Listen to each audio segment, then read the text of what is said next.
So let's begin today's session. Welcome to HOMT 614 Hospitality and Tourism Strategy. And today's is our 6th session. And in this session, we will be looking specifically at the product and market context. Now, this is in continuation of our discussion on strategic analysis, which is the first level of the strategic process. And under strategic analysis, we are considering internal analysis, which we have done for the past 2 weeks. And today we are continuing with the product and markets context under internal analysis. As usual, there are certain learning outcomes we hope to achieve by the end of the session. And today they are twofold. The first one being to be able to define and understand products and markets as they relate to the hospitality and tourism context. And then to be able to understand the STP marketing process, which refers to the words segmentation, targeting, and positioning. So when we say STP or the STP process, we are referring to the process of segmentation, targeting, and positioning in marketing when it comes to hospitality and tourism. So we will be looking at these specifically in detail, starting from segmentation and then narrowing in on segmentation in B2B markets, which is significantly different from segmentation in B2C markets. Now, when we say B2B, we are referring to business markets. Whereas when we say B2C, we are referring to business to consumer markets, both of which behave somewhat differently when it comes to their responses to marketing stimuli, as well as their characteristics and the decision-making processes that they go through in order to arrive at a decision on which products or services to purchase and consume. And then we will go on to talk about targeting, and then we will end with a discussion on positioning. So let's begin by defining and understanding markets. So thus far, we have been talking about the ability of an organization to develop a superior capabilities, right? Based on the competencies and resources that they have to be able to develop a sustainable competitive advantage. Now, an organization may have great capabilities, right? But in order to be able to make sure that these distinctive capabilities become a unique source of competitive advantage, they need to find the right markets to be able to utilize these capabilities in, because an organization may have certain capabilities that may not be best suited for every market. So the basis of this session is to sensitize us to the fact that organizations will always have to assess their capabilities in relation to the markets that they hope to serve, in order to be able to identify markets in which their capabilities will serve them best and contribute significantly towards their achievement of a sustainable competitive advantage. So it is critical that in the hospitality and tourism sector, managers and strategic decision makers need to define and understand the markets that they are operating in or hope to operate in, that they can be able to determine which of these markets in which their distinctive capabilities will best serve them. Hence the need to define and understand these markets. So in strategy, when we say a market, we mean a group of actual and potential customers with similar needs or wants, which the economists will often refer to as the demand side of the market. And then the firms who come together to supply products and services that are meant to address or solve these needs and wants of the customers are referred to as the supply side, right? And they usually constitute the industry. So in this case, the hospitality and tourism industry is the supply side, and the demand side is the actual and potential customers, in this case, tourists with similar needs and wants, whom firms in the hospitality and tourism sector are looking to provide products and services to satisfy. Please, I hope that makes sense.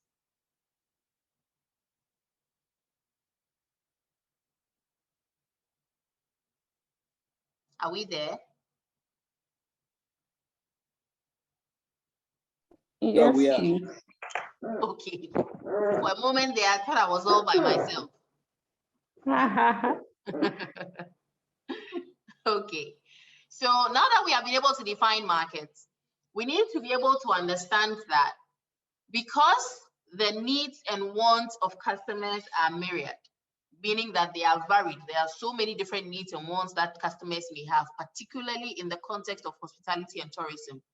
It is important for managers in the sector to define the boundaries of the markets that they want to operate in. And this is a key starting point for the formulation of their strategy, which will determine how they will go about addressing the needs of these markets, and then be able to determine how competitive they will be in terms of their performance in these markets. Because until you are able to define the markets in which you are operating in using specific boundaries, you will not be able to determine specifically the opportunities and threats that are available in these markets.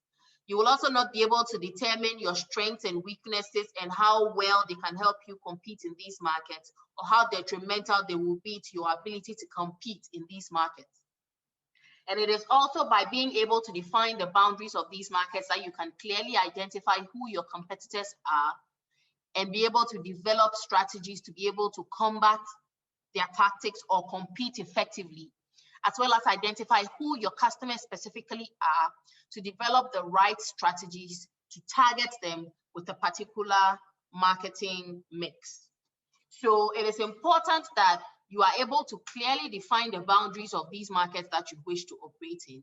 And that is why it is important for us to go through this session by understanding the segmentation, targeting, and positioning process, also referred to as the STP process, which is the process through which organizations go in order to determine these boundaries we are talking about and identify how best to be able to formulate an appropriate marketing mix to respond to the needs and conditions in these markets. So there are three ways in which markets are commonly defined when it comes to appreciating the nature of markets, particularly in the hospitality and tourism context, as well as the role of these definitions in strategy formulation. And the first way in which markets can be defined is based on products, whereas the second way is based on need satisfaction or the function that is performed, whereas the third way is based on customer identity. And we are going to take each of these one after the other and break them down, starting from definition based on product.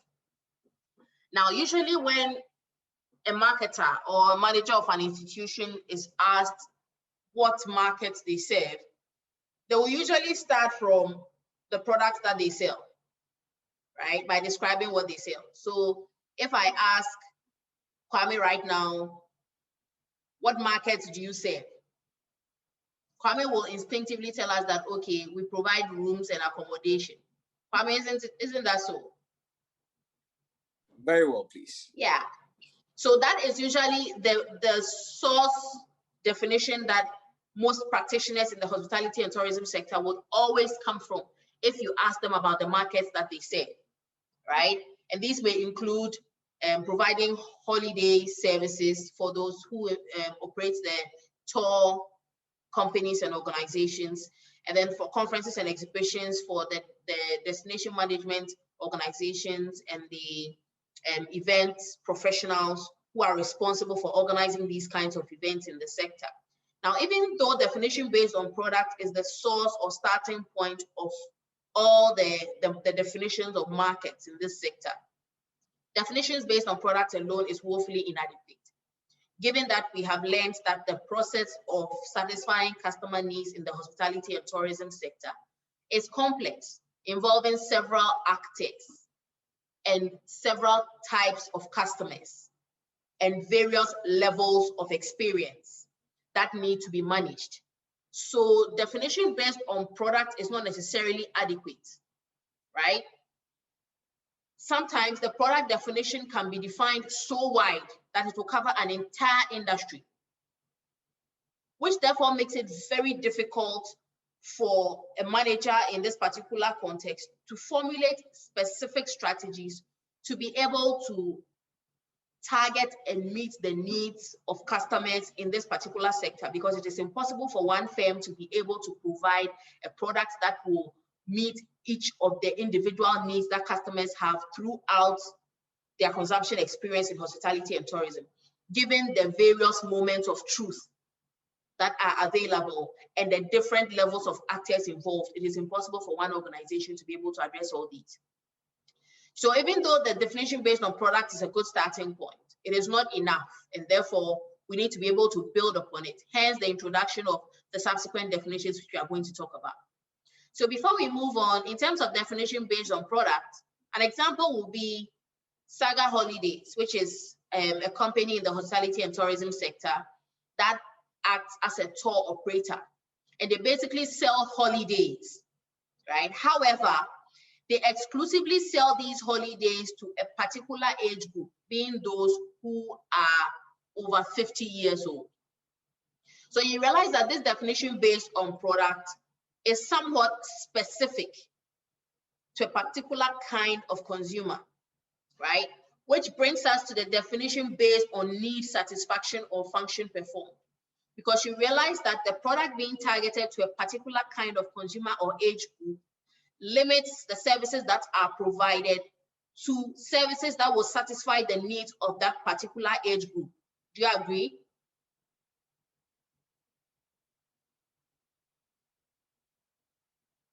Do you agree? Sure. Good. Yes, Doc. Good. Hence the need also for definition based on need satisfaction or function performed. Because here it's all about the reason why the consumers are purchasing the good or service. And it is usually because they want to gain some kind of benefit or satisfy a particular kind of need. So based on this, organizations are able to understand the needs of the market and formulate specific products according to these customer specifications, or perceptions. That is why we have companies like Saga Holidays designing a particular holiday package, but specifically targeting it to the needs of those who are over 50 years.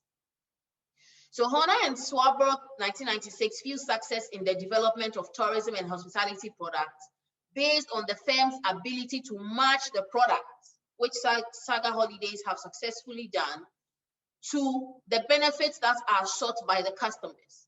And usually when we are dealing with holiday packages for customers over the age of 50, there's a particular set of needs that they have. And because of that, a whole industry, particularly in Europe, has been built around the needs of these customers who are over 50 years. Can anyone guess which industry I'm talking about? Or which sector I'm talking about, particularly in hospitality and tourism, when it has to do with those who are over 50 years old? Doc, if you can come again, I didn't get that bit. Is it a department in the hospitality or something? A sector in the hospitality and tourism industry has actually spawned as a result of the specific needs of tourists or customers in the sector over the age of 50. And it's very popular in countries like the United Kingdom and the United States. Wow. Can anyone guess?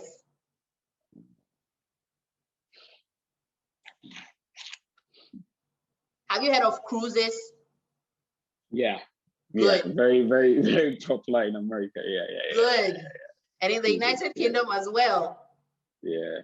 There are old people who save all their lives just to make sure that once they are over 50, and some of them go on pension, they would just go on a cruise. It's like their life's ambition. Yeah. Right? So this is a particular need that they have, that after all the years of work, they need to go on a cruise and have a good rest and enjoy a holiday that is befitting of the number of years they have toiled, right? So this is a typical example of a holiday that is built around designing a particular product to satisfy a particular need. So here we can see the juxtaposition of definition of a market based on product, as well as the definition of a market based on a particular need. Please, do we understand? Please, do we understand? Yes, Good. Doc. So let's look at some products that have been designed based on benefit sought, right? Or the satisfaction of a particular need. So for instance, theme park. as an event or an attraction. It's designed to satisfy people's needs for what? Excitement. And this usually is done through the provision of a variety of on-site attractions, including all these park rides and roller coasters that are meant to produce this level of excitement and adventure that people are looking for and create this atmosphere of happiness, which people usually go to these theme parks to experience, right? So that is the benefits that these customers are seeking. And the theme park is a product that has been designed to satisfy this benefit that the customers are looking for. Again, all the scenic beaches that we see around the world, in Madagascar and Mauritius and all these places, people usually go there seeking the benefits of getting a good time, particularly for the white people who live all year round in the winter, and they want summer conditions to be able to warm up and get a good time. Some people also visit these beaches to be able to do some sea bathing, to play around in the sea, enjoy the waves, right, and feel the water on their skin. Others also do these beach trips to be able to get the company of others, whereas others also go there just to be in solitude. So occasionally when you visit a beach, you'll see the lone person by themselves, lying on a beach chair, basking in the sun, enjoying peace and quiet, right? Whereas others also go there to participate in these water-based activities, including scuba diving, jet skiing, among others. So these are the benefits that people seek when they go to these beach attractions. And there are so many of them in different parts of the world that offer different services depending on the nature of the climate, which comes under the free resources we talked about. So you realize that some areas, depending on the free resources available in terms of the sea and the climate over there, are best suited for deep sea diving because they have a lot of undersea flora and fauna that are attractive to scuba divers who want to learn more about nature under the sea. Then we can also talk about the cathedrals, and there are a number of these that are all over the world that have been dedicated as attractions for people to be able to visit. And people usually visit these attractions for the purposes of learning about history, and for others, the aesthetic pleasure derived from viewing the architecture of these ancient buildings, some of which are very intricately designed and built. Some also go to these ancient cathedrals to seek a sense of peace and spirituality. Now you realize that these are different benefits. However, a product has been designed to be able to meet these different benefits that people would seek by choosing such a tourism product, right? And this is in the form of the cathedral tours. Then we can also talk about museums or galleries where people go to usually view exhibits of often historic materials or the art from different artists that have been put on display. Now, people usually go there for the following benefits, including learning something new, or just the nostalgia of viewing art and appreciating it, and others for purchasing replicas or souvenirs. So you realize that a lot of people who go to galleries or museums don't necessarily go there to be able to go and purchase something, but just to be able to take in the level of creativity and art that has been put on display. And others also go to these galleries specifically to purchase certain artifacts or items as souvenirs, right? Then we can talk about theaters as a type of event that is also organized, or a particular product that has been designed to satisfy the needs of those tourists or customers in the hospitality and tourism sector who seek entertainment or seek a particular atmosphere, including the artistry. And those who go to the orchestra also go there for the atmosphere that the music and the sound creates. For others, it's also a status symbol to be able to say they were also there. And we see this happening a lot with a lot of the events that were previously held at theaters prior to the COVID-19 pandemic. A lot of people used to go to the orchestra because it was viewed as a high class sort of event that people of a particular class used to attend, right? Likewise, other events that were organized in the theaters, including ballet shows, including in Ghana here, we do not have a lot of those high class theatrical events. What the events we had that came close to these theatrical events was the events organized like the Key Soap concert party. Please, how many people visited concert party? Who has ever gone for concert party before? Kwame, you did? Yeah, that was way back. Way back, right? Yeah. And since then, there have not been any particular theater events organized in Ghana here, apart from Uncle Ebo White's shows that he's been doing on a regular basis. And even that has a select kind of people who are interested in it. Right? But in other parts of the world, events organized at the theater are big. And depending on your class in society, there are certain events that you would normally expect to attend or expect to see people of your class at, right? So the theater and the shows organized there are also a kind of product in the hospitality and tourism sector. Let's keep that in mind. That also attracts customers who seek to satisfy a particular need or seek a certain kind of benefit. Then we also have the leisure centers, which are centers that organize events to be able to satisfy the needs of customers who are looking perhaps to exercise or to have some kind of physical challenge or to compete against others. In Ghana here, there are a lot of leisure centers. Most of them are referred to as gyms, where people go to usually exercise, and then others go to physically challenge themselves, particularly where trainers are organizing sessions for certain groups of people who visit the place to go through certain physical challenges to challenge themselves, right? Then we can talk about mountains. In Ghana here, we have, what are some of the mountains we have in Ghana here? Gemi, Afajato. Good, right? And there are people who actually visit these places to be able to experience some kind of solitude. A very popular one among the Christians, particularly, is which mountain? Which mountain do the Christians go to experience solitude and to commune with God? It's very popular.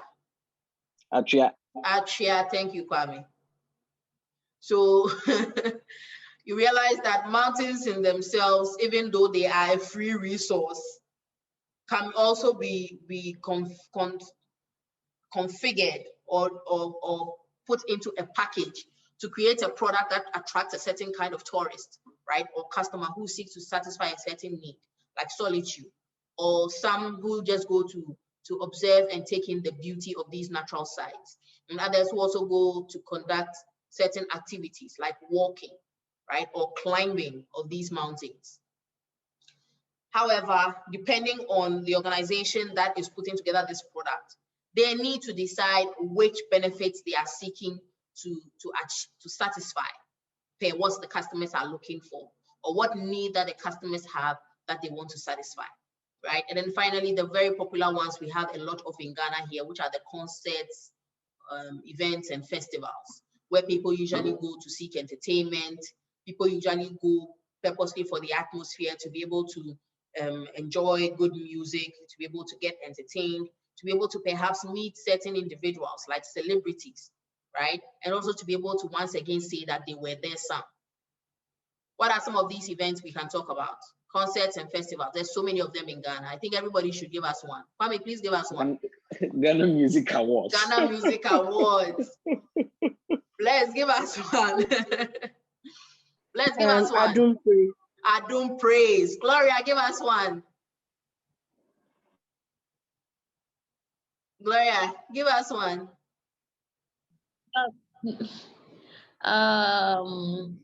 It's the Miss Ghana part. Miss Ghana pageant. Hey, when was the last time they had Miss Ghana?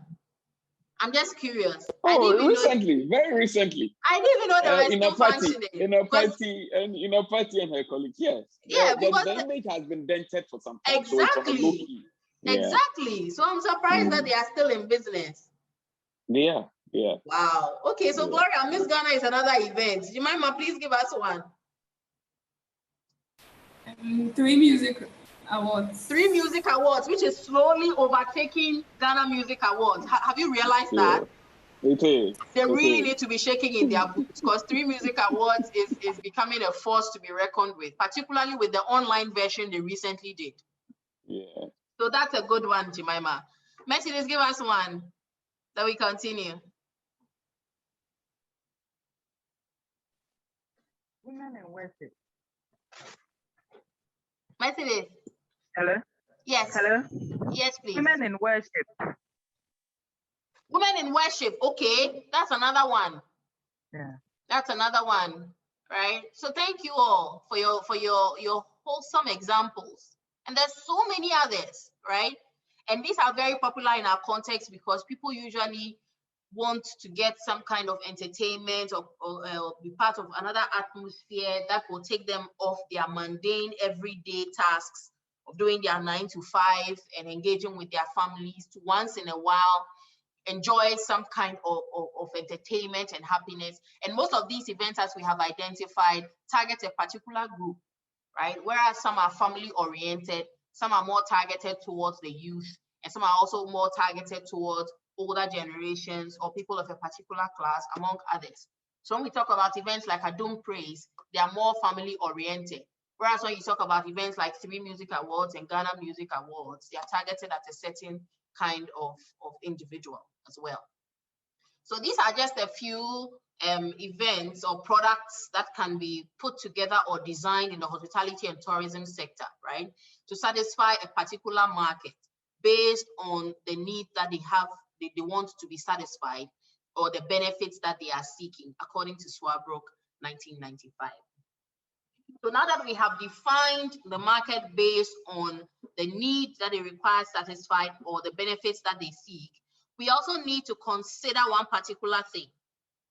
In coming together to design products that satisfy a particular market based on the needs that they require satisfied, we need to identify the fact that each of these customer groups or individuals has a particular identity, which plays a key role in determining the kinds of products that they go in for to satisfy these needs that they have identified.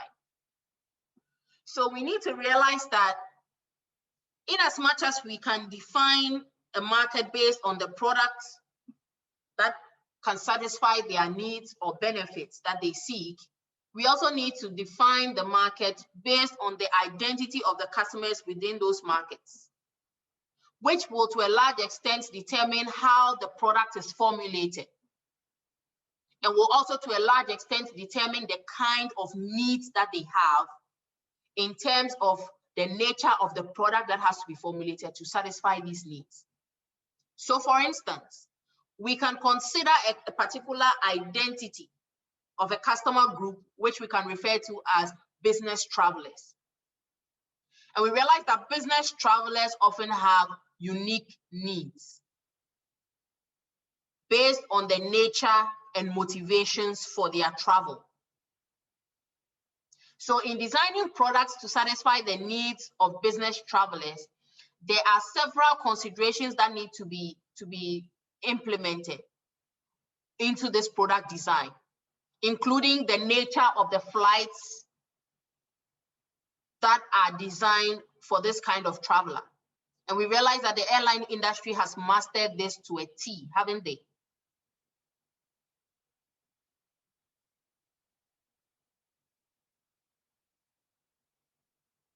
Haven't they? Hello? Yeah, they have. They have, yeah. In terms of actually having a whole package dedicated to this kind of traveler called business class travel, which comes with various perks and packages that first class travelers do not have and economy travelers do not have. Sometimes these flights are even arranged with certain accommodation facilities, including hotel rooms, depending on whether or not there's some kind of transiting that happens in between flights. Now, depending on if this business package is being put together by a tour operator or an individual firm in the sector, it could include everything from meeting spaces and exhibition spaces to event management services to car hiring services, depending on the nature of the trip and what it involves for each business traveler. Some business travelers will travel not as individuals, but in groups for the purposes of organizing exhibitions or conferences. And here, specific tour operators or destination management organizations can create products for these specific purposes. Whereas we can have business travelers who are traveling as individuals, perhaps for certain meetings, and would require a different nature of product. to be able to satisfy the need that they have. And on this basis, we can identify different other markets in terms of customer identity or tourist identity, which we can serve. And you realize that when you go to literature, there are different classifications of these customers based on their identities, right? So in understanding the nature of the traveler and their identity and what they are looking for, you will be able to determine how to design a product that best satisfies their particular need to ensure that you retain their business into the future. Please, I hope that makes sense. Yes, Doc. Sure. Good. Now, in terms of different customer groups that can be conceptualized, right, and identified, I want to quickly show you a tourist typology by Cohen 1972, which is one of the main ways by which customers are classified. Are you okay with seeing that? Yes, please. Good. All right. So please, a moment. I'll quickly pull it up, and then we can take a look at it.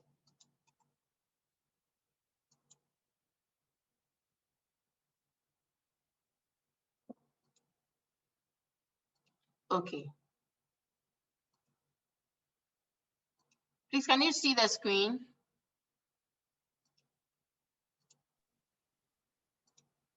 Yes, please. Great. So this is the particular tourist typology by Cohen 1972. And like I said, there are so many of them. There's one by Plug, which is also done based on the psychography of the consumer, among other things, right? But this is a very generic model developed early on by Cohen 1972, which breaks down the basic tourist typologies along a continuum. So the continuum starts from the level of familiarity, right, that the tourist seeks, to the level of novelty that the tourist is seeking. So if it is familiarity, then it's all about the tourist moving into an environment that is similar to the environment that they are used to or where they are coming from. And then the tourist that is seeking novelty is a tourist that is looking for something that is new and outside of what they are used to in their regular day-to-day lives. So the extremes of the two refer to, in terms of familiarity, institutionalized tourists who have to be dealt with in a routine way, right? Using tour operators, travel agents, hoteliers, and transport operators who provide the same or similar services as they would experience in their home destination or home location, right? Whereas non-institutionalized tourists would usually involve travel that shuns contact with others, right? They would seek isolation, which is novel, given that in their daily lives, they are usually interacting with different kinds of people. So in terms of the extreme area of the continuum that has to do with novelty, non-institutionalized tourists will usually seek isolation, right? And want to undertake a lot of the activities without assistance from the tourism industry as a system, right? Unless where it's absolutely necessary. So these are the tourists that you would usually find by themselves in very secluded areas in different forests, trying to rough it up by living in tents and living off nature and getting water from the river nearby and hunting and eating from the forest where they are situated. Please, does that make sense? It makes. Good. And this is usually observed with individuals who come from cultures that are low risk avoidance, like the Western cultures. So it is hardly that you will find someone from a high risk avoidance context like the African context, like a Ghanaian, trying to rough it up in the forest, living in a tent and drinking water from the pond in the forest. Whereas it is very easy for you to find a white man or woman backpacking in a remote area in a forest, trying to commune with nature, living off nature by way of food provision and the provision of water. So along this continuum, there are 4 types of tourists that we can see. The organized mass tourists, like those of us from the high risk avoidance context, right? We don't want any adventure or anything that will make us anxious. We want to stay in a safe environmental bubble. So we will usually purchase pre-organized packages that have all the different elements pre-planned, right? And organized for us, minimizing the level of risk and anxiety involved in the process. So you realize that in Ghana here, a lot of people are enjoying the package trips to Dubai, isn't it? Destination Dubai has become very popular. Isn't it? Or you haven't heard of Destination Dubai? We have. Yeah. Destination Dubai has become very popular because we are organized mass tourists by nature. There are few Ghanaian tourists that you would say are drifters or explorers. True or false? It's true. It's true, right? Now, apart from the organized mass tourists, moving a step ahead, closer to the level of novelty, we have the individual mass tourists, right? So the organized mass tourists will usually go as a group, right, or with family. But the individual mass tourists will usually make a solo trip, right, and decide personally where they want to go to, how they want to enjoy the trip, and determine all the individual elements of a trip. However, they still want to remain in the safe environmental bubble. So they will rely a lot on the packages that have been designed for such purposes by the tourism industry, using tour operators, travel agents, hoteliers, and transport operators that will help maintain this level of safety that they require. Then beyond that, we have the explorers who are closer to the level of novelty. They choose an independently organized trip based upon getting away from their usual daily humdrum lives, right? Even though they would want to rough it up a little bit, they'll usually go in for comfortable accommodation and reliable transport, right? But they will not hesitate to leave the safe environmental bubble sometimes. So you realize that these people would usually book a package in a recognized hotel that will give them safety, where they can go to after they rough it up in the mountains and on the trips daily, to be able to rest and feel safe. So even though they feel safe stepping out of the bubble, they will always want to come back to this safe environmental bubble to keep themselves sane. Whereas the drifters will not want to have any direct contact with the tourism industry. They want to leave everything that is familiar, everything that looks like home. They will leave it and then not want to go with the strict itinerary that is often created by the tourism industry. They want to live the lives of the local people, like I said, rough it up in nature and become immersed in the local culture of the destination that they have chosen to visit. So in a nutshell, if you pick any particular tourist or client in the hospitality and tourism industry, you can place them along this continuum as them being either an organized mass tourist, an individual mass tourist, an explorer, or a drifter, right? Depending on the identity that they have. So here, all we are saying is that it is not enough to use either of the 3 bases of defining markets, because the firm may not be able to come up with a strategy that is competitive enough to be able to remain competitive in the industry and achieve a sustainable competitive advantage. So as a manager in the hospitality and tourism sector, you need to consider not just the products that you are designing and the fact that you think it is the best tourism product that will satisfy this customer's particular need, but you should design this product in consideration of the customer's identity, being what they are looking for as a traveler or as a tourist, for which I said there are various classifications, including this one by Cohen 1972, and then using it to establish their needs and wants and the benefits that they seek in terms of this particular product that you are designing. And that is the only way you can clearly define the market that you want to satisfy in a manner that is competitive enough to give you this sustained competitive advantage that you are looking for. So in essence, in defining and understanding markets, like I have just mentioned, it is good to combine all the three methods that have been identified, given the fact that each of them have their own advantages and disadvantages. So as managers, you need to find the combination of these three means of defining the market that best suits your capabilities and competencies, as well as your resources as an organization, to be able to ensure that whichever definition you come up with is one that is within your means as an organization, considering your resources and competencies, that you can conveniently take advantage of and execute in a superior manner in order to earn this competitive advantage that firms seek, right? So now that we have been able to define markets, let's understand why a firm would choose to sell in a particular market. And this all boils down to the fact that for any firm to decide to sell in a particular market, they need to look at the level of attractiveness of this market. Now, when we say attractiveness of a particular market, it's not as a result of how beautiful the people in the market are or how friendly they are, but it's considered in terms of the bottom line.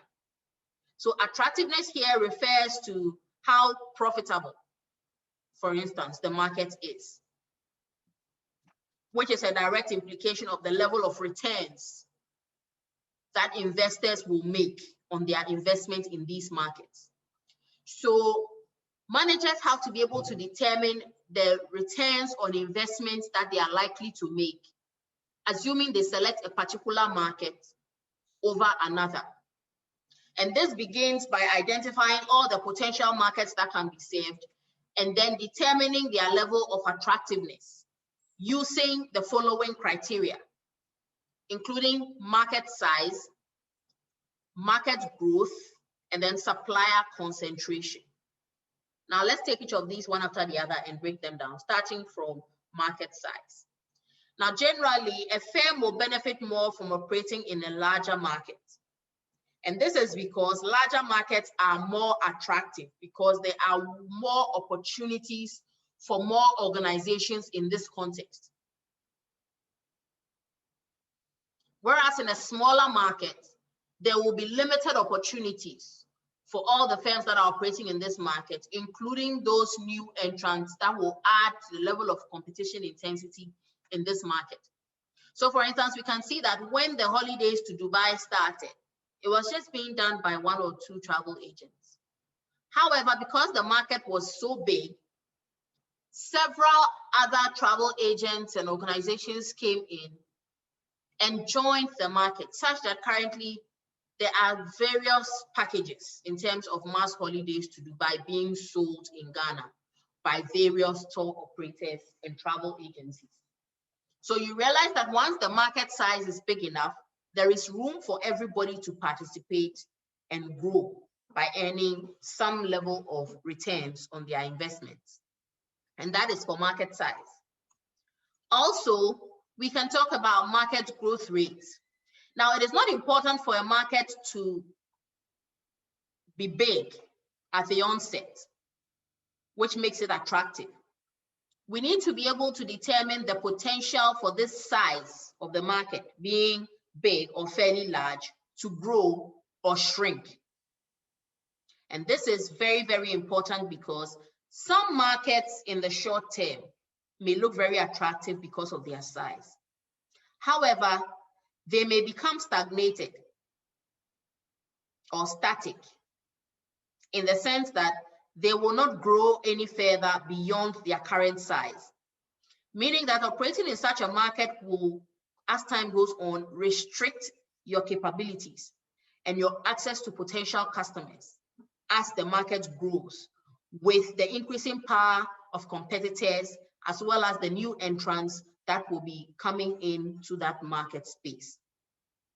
So growing markets are normally more attractive than these static or stagnant markets that I'm talking about.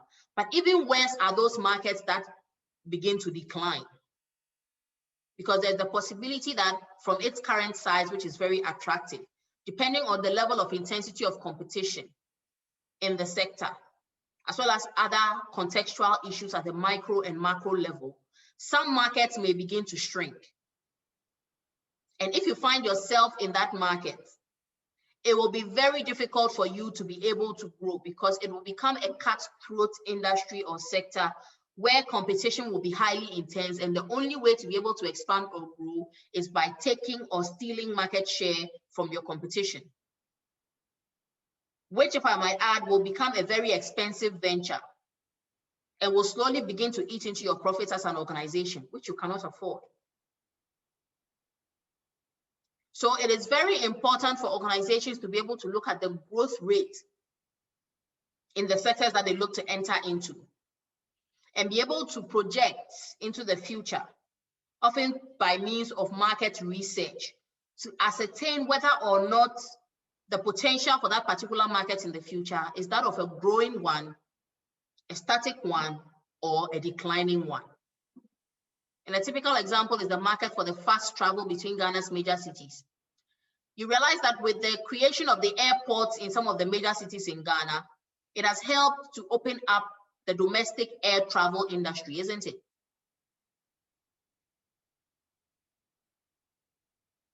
Isn't it? Yes, please. Yes, so we have a number of airlines. And currently, there is still more pressure in terms of pressure from the citizens to government, right? Leading to some changes or speculation of change in the macro environmental context that may lead to the introduction of more of these airports in Ghana's major cities. Currently, citizens of a particular part of the country are busy putting pressure on government to get their own airports. Which city is that? The central region. Yes, they also want their own airports. Because Takrade has one, Kumasi has one, Accra has one, Tamale also has one, isn't it? The Volta region also has one. The Volta region also has one. So why are they the last to be considered? So the more these new infrastructure are put in place, the more the potential for growth in the sector, because that means that it creates more room for more airline operators to enter the market, because then it means that there will be more potential customers to serve in this particular market, right? Hence the importance of market growth rates as one of the key criteria for assessing market attractiveness. Another thing we can talk about is supplier concentration, and this has directly to do with competition, right? So when we talk about supplier concentration, in this case, we are looking at the suppliers in the hospitality and tourism sector, right? And the extent to which they dominate in the sector, depending on which individual sectors we are talking about. In terms of the hoteliers, in terms of the event professionals, in terms of the tour operators, and then the destination managers, we need to look at who is dominating in the sector and the kinds of organizations that they work for. Now, large organizations which dominate the markets will tend to have certain advantages. So you realize that in terms of Ghana's hotel sector, there have been a number of large organizations that have entered the sector, with previously smaller organizations that were largely owned by Ghanaian entrepreneurs or by smaller organizations being taken over by larger global multinational organizations. So all of a sudden, hotels like Fiesta Royale, which were locally owned, have all of a sudden become part of a larger global multinational conglomerate, isn't it? Yeah. Good.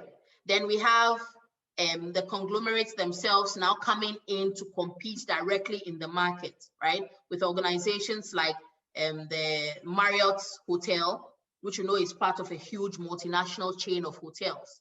And then the Movenpick Hotel, which is also part of a huge multinational chain of hotels. So we realize that the sector is slowly being dominated by larger organizations. So in that case, these organizations will begin to sway or determine the nature of operations in that particular context, such that it will have cost implications when it comes to budgets for promotions, when it comes to price setting, when it comes to sourcing for inputs. So you realize that pricing in the hotel industry is often at a particular level, depending on the level of pricing that is being used by the industry leaders. Kwame, am I right? Yeah. Yeah, so the room rates are determined by those who are leading in the industry, right? So in such a case, if you want to be able to compete effectively, you need to be able to compete at the level of these larger organizations, which will often drown out some of the smaller organizations like the budget hotels. Although in Ghana here, the budget hotels have been very smart to carve a niche for themselves, where they are serving a particular kind of clientele that these larger organizations do not serve. And that is because in terms of strategy, they have been able to identify the supplier concentration in the market and use that to inform their decision with regards to how to design their products and then which needs they are going to satisfy, considering the identity of their potential clientele. Please, am I making sense?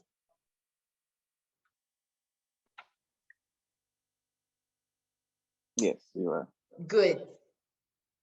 So like Kwame was saying the other day, these hotels will not charge anywhere close to what these larger organizations are charging. And they are not expecting to serve clientele like those who are being served by these larger organizations. Their product designs are very different in terms of even how the rooms are built and how they are furnished and decorated. So this goes back to the ability of you as a manager in the hospitality and tourism sector for your organization to be able to identify the market you want to serve based on not just the product, but by designing a product that suits the needs of a particular kind of customer based on their identity. Please, I hope we all understand.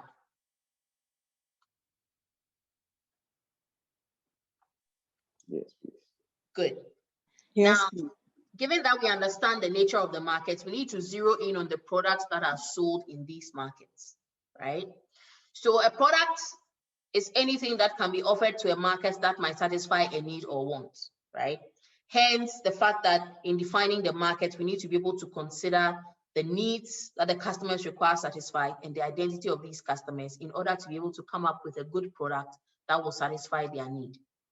Now, much of the strategic management literature is concerned with what we refer to as the product market strategy, because these two concepts go hand in hand, such that you cannot be able to design an appropriate product that will help you develop and maintain a competitive advantage without understanding the nature and the characteristics of the markets that you are serving.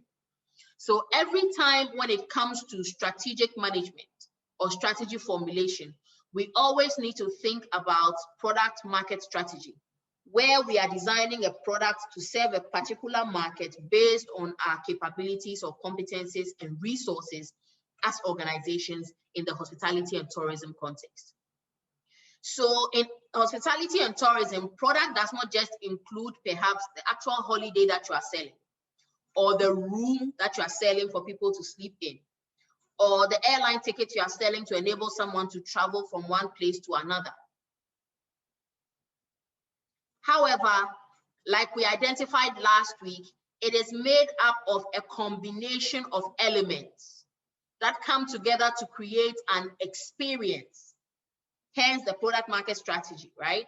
So it's a combination of elements that create an experience, which is meant to be enjoyed by the customer and is meant to satisfy all the needs that they may have. And you realize that in our previous session, we looked at a snapshot of the various levels of activities, right? And elements in this experience we are talking about, where we identified various moments of truth. Please, do we remember that? Yeah. Good. So it is these different levels of activity, which are also referred to as elements or moments of truth, that come together to create the overall customer experience. And that is what we refer to as the tourism product. So the importance of the product market strategy lies in how the product features are designed and enhanced in a manner that adds value or creates value for the customer. Because bear in mind that until the customer perceives value in what you are offering, they will not be willing to pay money for it. So the essence of the product market strategy is to be able to design a product, that matches the needs of the market and communicates some form of value to the customer such that they are willing to exchange some resource, be it financial or non-financial, for it. So in defining and understanding products as it relates to hospitality and tourism, we need to be able to combine elements of the product market mix and the services marketing mix. So we cannot just take the product marketing mix alone, which has to do with designing a product to suit the needs of the market, coming up with an acceptable price level for it, and then promoting it for sale to customers, and then delivering this product that we have designed. We also need to consider the service element of it, which has to do with people, processes, and physical evidence. And we talked about the importance of this last week, you remember? Okay, I put this question to the class. Why are we saying it is not just enough to consider elements of the product marketing mix, but we also need to consider the services marketing mix in addition?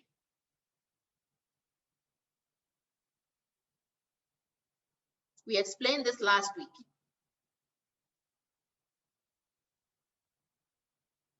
Why do we have to consider both products and services when it comes to defining and understanding the hospitality and tourism product?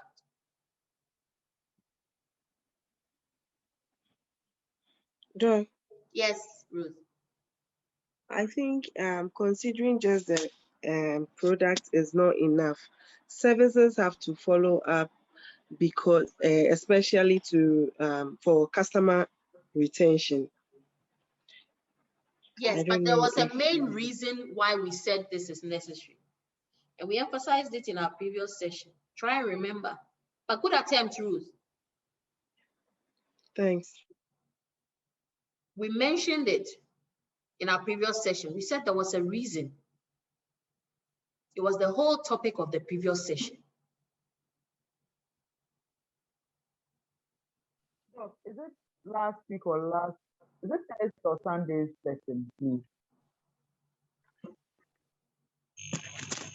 So our previous session is the immediate past session. Oh, okay, okay. It was the topic of the whole session. So certainly human resource. Human resource. Because we mentioned that the human resource element is at every level of this experience. And we said that the products in the hospitality and tourism sector are produced and consumed at the same time.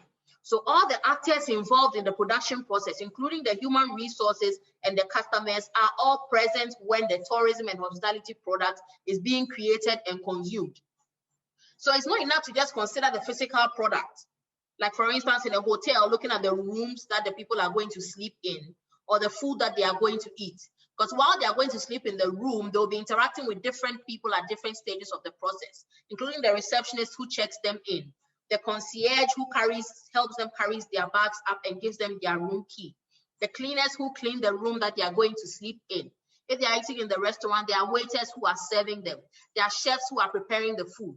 So you realize that there are different people, processes, and levels of physical evidence involved when it comes to the creation of the hospitality and tourism product, its pricing, promoting it, as well as delivering the product to the final consumer. Right? So well done, Kwame. That is why it is important to consider not just the product marketing mix, but the service marketing mix as well when it comes to understanding and defining products in the hospitality and tourism sector.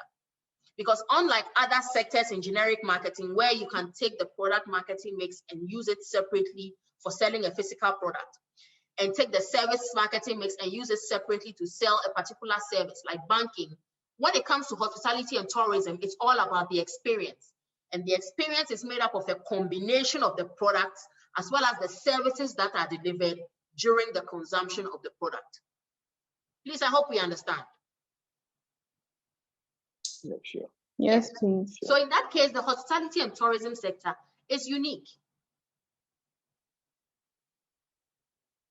So that being said, to create a valuable product, managers must consider the product's features and benefits at these different levels that we have talked about, including all the elements of the product marketing mix and the service marketing mix, to be able to create a product that is strong enough to compete in their sector and deliver superior outcomes, not just for the customers, but also for the firm in the hospitality and tourism sector.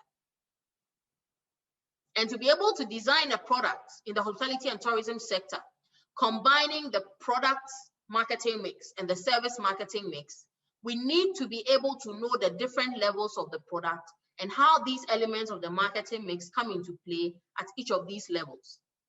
And according to Kotler and Keller 2012, the product is made up of 5 levels, being the core product, the generic product, the expected product, the augmented product, and then the potential product. Now, as a strategist, you need to know all these levels of the product and what they entail if you are to develop a strategy that makes you competitive at a superior level in your sector. So we'll take each of these one after the other, starting from the core product. So the core product here is the main benefits which the customer gains when they purchase your product, right?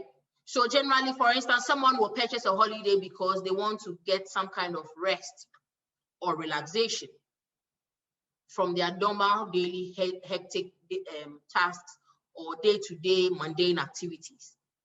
That's why you realize that people in the Western world usually work for about 80–90% of the year, and then during the summertime, take a prolonged period off to go and relax in a different location.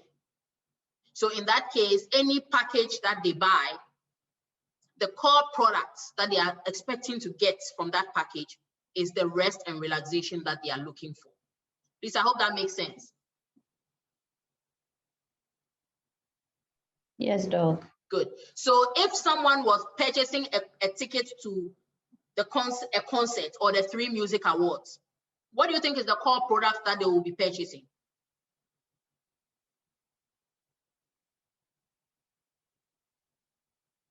If they purchase the tickets to a concert, like Keysop Concert Party or Uncle Ebo White's play, what is the core product that they will be purchasing? Doc, I think the entertainment or the events, that's the music. Yeah. So Gloria, entertainment. Kwame, excitement. Good responses. What So about they are relaxation? purchasing. Mercedes, you said? Relaxation. Yeah, they'll also be purchasing relaxation, depending on what they classify as relaxation. Yeah. Yeah, because perhaps to somebody, watching people do comedy and make a fool of themselves makes them relaxed and reduces their stress. So relaxation could be one of them too, Mercedes. So good job, Kwame, Mercedes, and Gloria. They may be purchasing entertainment, excitement, or relaxation. That is the core product. However, a step above the core product is what we refer to as the generic product. And the generic product is basically the version of the product that is being purchased, or the features of the product that is being purchased.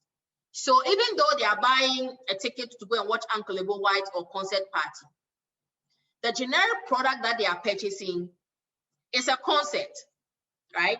Which will comprise of people coming to perform, like Bobo Kala, may his soul rest in peace, Nkomodem, may his soul rest in peace, and the other day. So which comedians do we have left? All of them are dead though. Bob Santo, Super Odi, who is left? Who can make us genuinely laugh? Okay, maybe the low end is there. I mean, when you consider stand-up, standard, the whole the standard other is guy, gone. Ejako. Ejako too has thrown in the towel. Oh, Charlie Ghana. Well, that's by the way. But technically, the generic product we are buying if we buy Keysop Concert Party is that we want to see some standard features, like these comedians, a good list of them coming to perform on the stage, right? For us to be able to hear the jokes and laugh. If we are buying an Uncle Ebo White concert, we are going there and we are expecting to see the actors on stage acting a particular script to be able to keep us entertained or relaxed. Another example could be a visit to a festival, right? If you buy a package festival, you are looking to see some standard features like travel arrangements to and from the festival, perhaps some accommodation of where you will sleep when you go to the festival, and then maybe vouchers to use at local restaurants, right? In case of the concerts that we have talked about, in as much as you go and you expect to see all these performers on stage, you also want to see some comfortable seats that you are going to sit in. If it is a large location, you are expecting some level of air conditioning to keep the room cool so that you will be able to feel relaxed while you are watching your show, right? So this is the generic product, which are the basic features of the product that you are purchasing. Now, a step above the generic product is what we refer to as the expected product. And this is a set of attributes and conditions that buyers normally expect and agree to when purchasing the product. For instance, the core product we were purchasing when we bought the concert party ticket was to get excited and entertained. And generically, we were expecting to see some comedians on stage telling us some funny jokes. Now, we expect that these jokes would actually be what? Funny, isn't it? Sure. Yes, that is why we are asking, where are the old comedians? Because if I expect to hear funny jokes and I come and sit there and all the jokes are dry, there will be a problem. If I come there and I don't get a comfortable seat to sit on to enjoy the show, there will be a problem. If I come there and the venue is huge and the room is hot and there's no air conditioning, there'll be a problem because I'm expecting that all these things will be in place. If I come there and the sound quality is poor, such that the microphone that the person is speaking in cannot be heard at certain corners of the room, then there is a problem. The expected product is not being delivered. In terms of a hotel package, for instance, when a person books a hotel, they are expecting to get certain services, including a clean room to sleep in, running water, preferably the option to have both hot and cold water, a space to hang their clothes, a peaceful accommodation where they will not be interacting with so many people who will be disturbing them in their rooms, and then also to be able to have privacy. These are all elements that are expected from the product. So beyond the core product and the generic product, which is the basic level of the product that is offered, the expected product are the conditions that the buyer expects, attributes that the buyer expects to be present.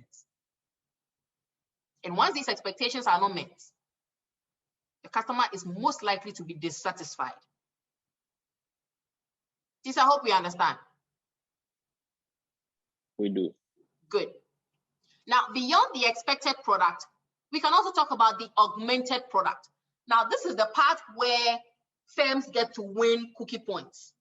Cookie points in the sense that you get to use this level of product to put yourself a step above your competition, to set yourself apart from your competitors by doing something extra that they will not normally do. So the augmented product is all that the firm does beyond the customer's expectations. So for instance, the hotel, in addition to giving you a clean room and good fixtures and well ventilated rooms, quiet location, lots of privacy, will go the extra mile to be able to add additional services, like for instance, give you the occasional good morning call to be able to wake you up in the morning, or help you to be able to schedule a reminder call in case you have an appointment the next day so that you do not oversleep. This is an augmented product that is not expected by every customer that books a hotel, but it is something additional that a customer can do perhaps for a business traveler to help them not to miss their appointment the next day, which can form part of the augmented product. Please, I hope that makes sense. Yes, please. Good. Another thing we can talk about is what I was complaining about regarding the people who open the doors smiling. It is expected that people will open the door if they are standing at the door. We have doormen to open the door. But the doorman is not obliged to smile as long as he is doing what I expect him to do, which is open the door. Please, does that make sense? Doc, Hello, Ruth. Doc, to me, I think that is the standard. I mean, to open the door and smile, or It depends on who you ask. Okay. Or the organization you are dealing with. Okay. For some organizations, it's about doing the job. The job was about opening the door, isn't it? Yes, please. Good. So once the door is open and the customer is in and they were not hit by the revolving door, the person's job has been done as expected. However, it will be a plus if the person will smile. Then if that was the case and it is the standard, then Ruth, all the doormen at the hotels who don't smile should have lost their jobs by now. True or false? Well, I tend to agree with her. You should be fired. True. Because but they are still at post. Yes, that particular duty comes with that. It's a characteristic of that particular duty. You need to smile. So if you are somebody who is not welcoming, for instance, I will not hire a front desk staff who doesn't smile. When you come to my front desk in the morning and you don't smile, there are two things. We'll ask you what your problem is. If we realize that your problem cannot fetch us what we want a day, you have to go. You have to retire to home and then sort yourself. You have to sort yourself out and then you come. I like your institution. So that's what it is. I mean, because there are guests who come in and say, what's happening? I am not smiling today. What's happening here today? The place seems dull. And when you see the guest wants home away from home, and so when he's not getting that away from home from you, your money, you're not going to get your money. You're not going to get your recommendation, and but some doormen have also been told not to smile at clientele who come in. I have an experience. Let me share an experience. Please share. Pardon me. Please share. The messages can come in. Please share. Okay. So, colleagues, what happened? I think about 7 years ago, I was promoted to be a front desk manager, and I smiled so well, even though I had my colleagues there. One particular occasion, I had two men walking from the World Bank. They come from Nigeria, but they work at the World Bank. So I smiled at them so much that they were so happy. The next moment, one comes late afternoon and say he wants the front desk manager. Now I thought there was a problem. I go to the front desk manager's room just to listen to him. And he says, I like the smile. Then he started touching me. And the next moment it was like, I'm sexually attracted to you. This is a man, very well-dressed, organized man who works in the World Bank. And at the end of the day, I was so scared. I had to skip through a balcony and then went to I nearly quit the job that day. So you don't have to be overly nice. You only have to just put up a very cool smile, a 3 second, 4 second smile. We'll just do that job, that welcoming. And that's the end. It ends there. So that's my experience. Thank you so much for sharing. Mercedes, please go ahead. I'm glad you are in one piece. That can have a lasting effect on you. That was close.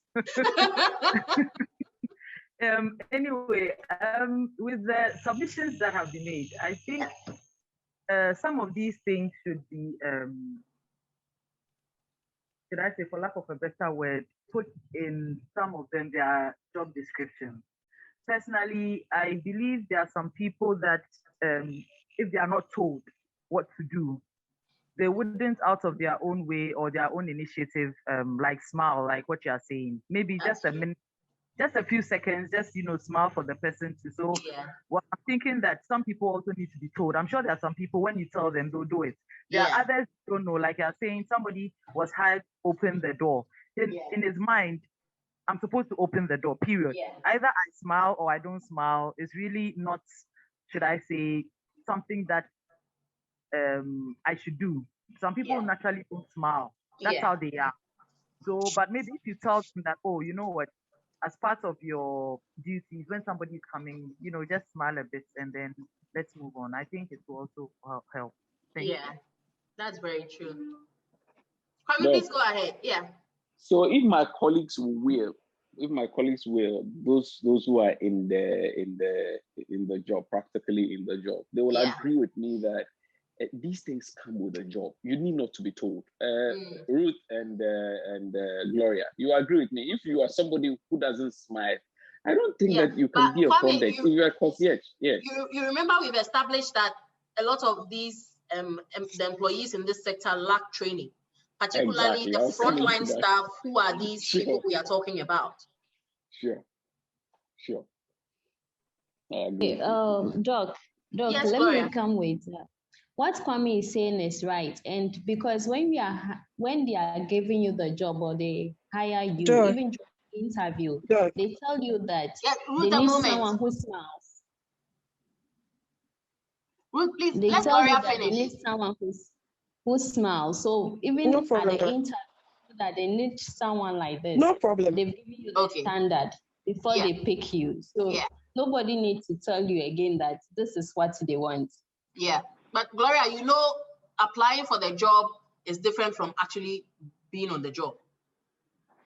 Technically, once you get on the job, there should be some kind of orientation or training to initiate you into the job and let you know what is expected of you. So that is where Kwame's suggestion would come in, and where Mercedes' suggestion will come in, such that through this orientation and training, you'll be told what's expected of you, including the fact that you have to give a light smile to let people feel welcomed into the premises, right? Ruth, yes, some hotels do that. Good. Doug, you've said it all. I was going to talk about orientation. Oh, okay.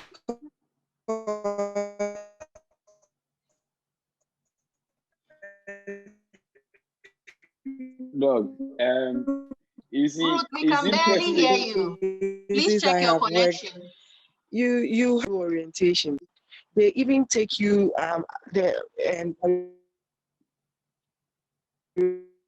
I was going to talk about orientation, but you said it all. Most places I have worked, they take you through orientation, even taking you around the building for you to know where this is, where that is, and what you should do. So I don't know if some hotels or some businesses or organizations don't get themselves involved in orientations. I think they should do so, because it's the best thing for a new person in a job.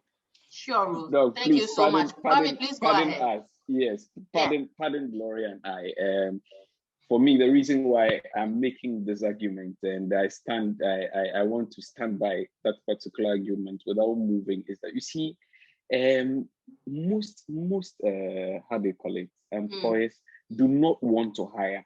It's just like you find yourself, in as much as we don't have very qualified people in the industry. When you assume the work of a concierge, for instance, we don't expect you to see a guest with a luggage and the guest is coming. So it's just like you're telling me that a guest walks in. The guest is very tired. The first thing, your smile, you don't need to be told. You don't need orientation on that. Because immediately you need we give you orientation. I'm sorry, you don't know your job. You should know your job before coming. So one of the characteristics of a front desk staff is to smile.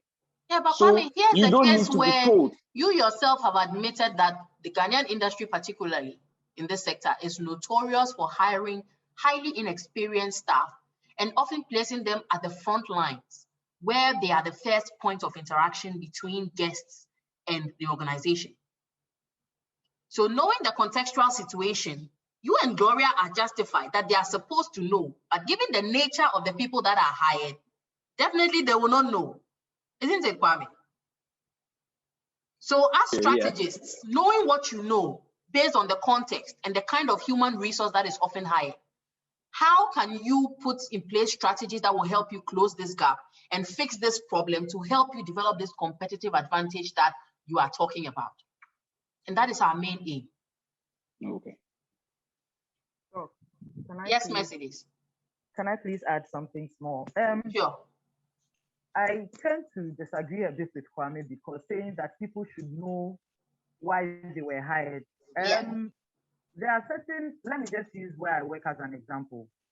We all know that we are auditors. We are supposed to do A, B, C, D. There are certain values or certain things that we as auditors or as accountants, we should know.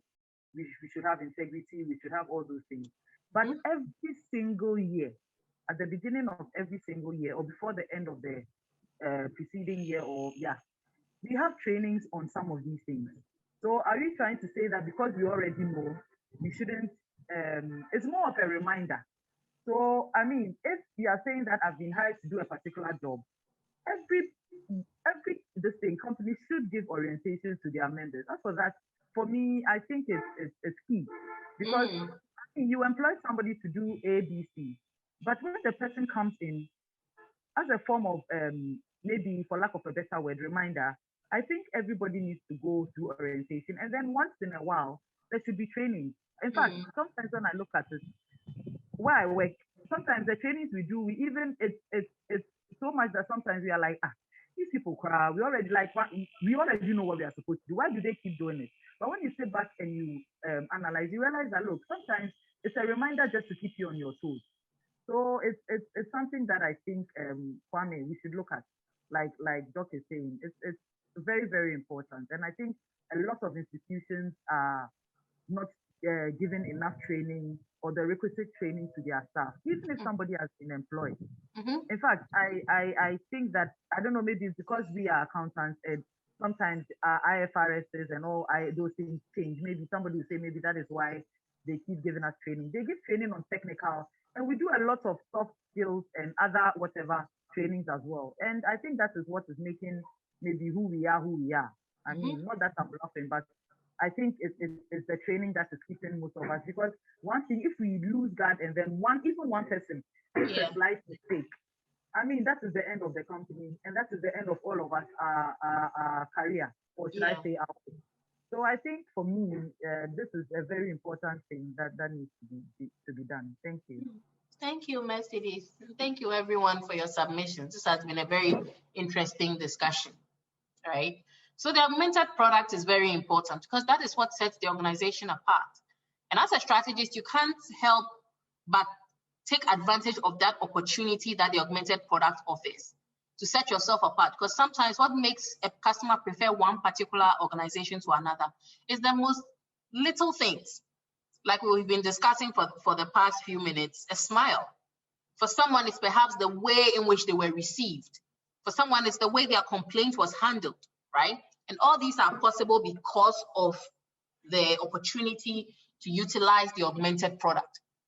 So that is important beyond the core product, the generic product, and the expected product. However, beyond the augmented product, to be able to remain competitive, which is a sustainable competitive advantage we've been talking about, is to keep abreast of your potential product.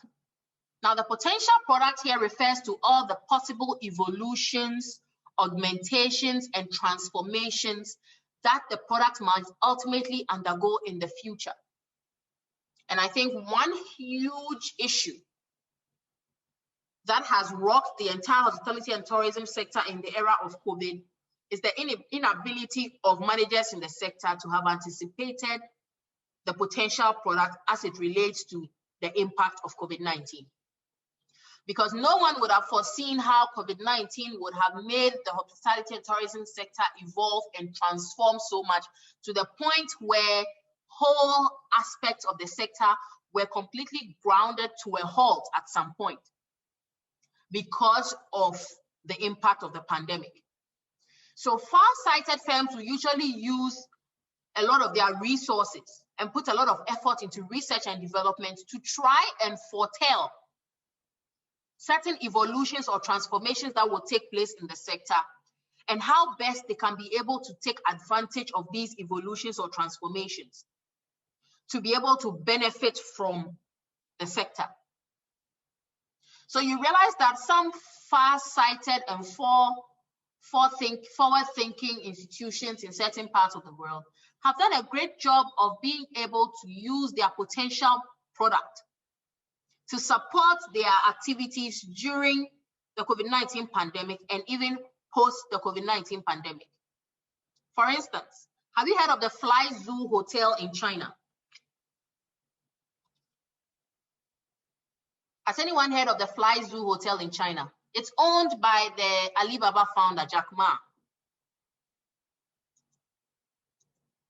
Have you heard of it before? No, please. Okay. So the Fly Zoo Hotel is a completely automated hotel where there is very little human contact in terms of delivering the services at the hotel, such that much of the service delivery is done by robots and automated devices. So even in their restaurants, they don't have waiters, they have robotic waiters who deliver food. And the limited human contact comes in where you need basic assistance with few people at the reception and then those who usually work behind the scenes in terms of the cleaning of the rooms and then the maintenance of the facility, who rarely come into contact with guests at the hotel.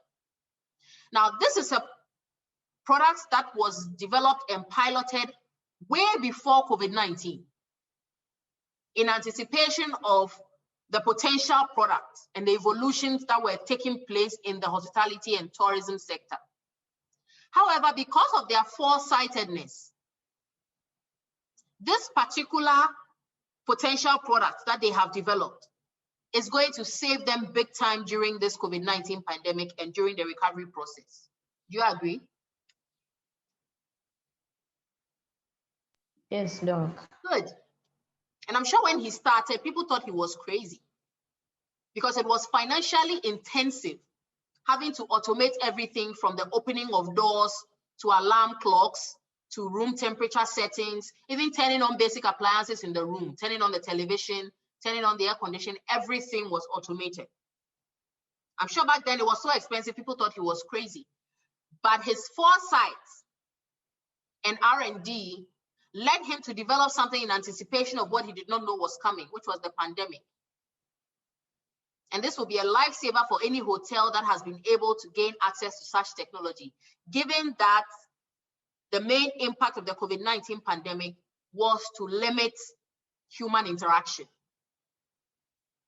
So in that regard, whatever investment he made at that time has paid off big time. Wouldn't you say so?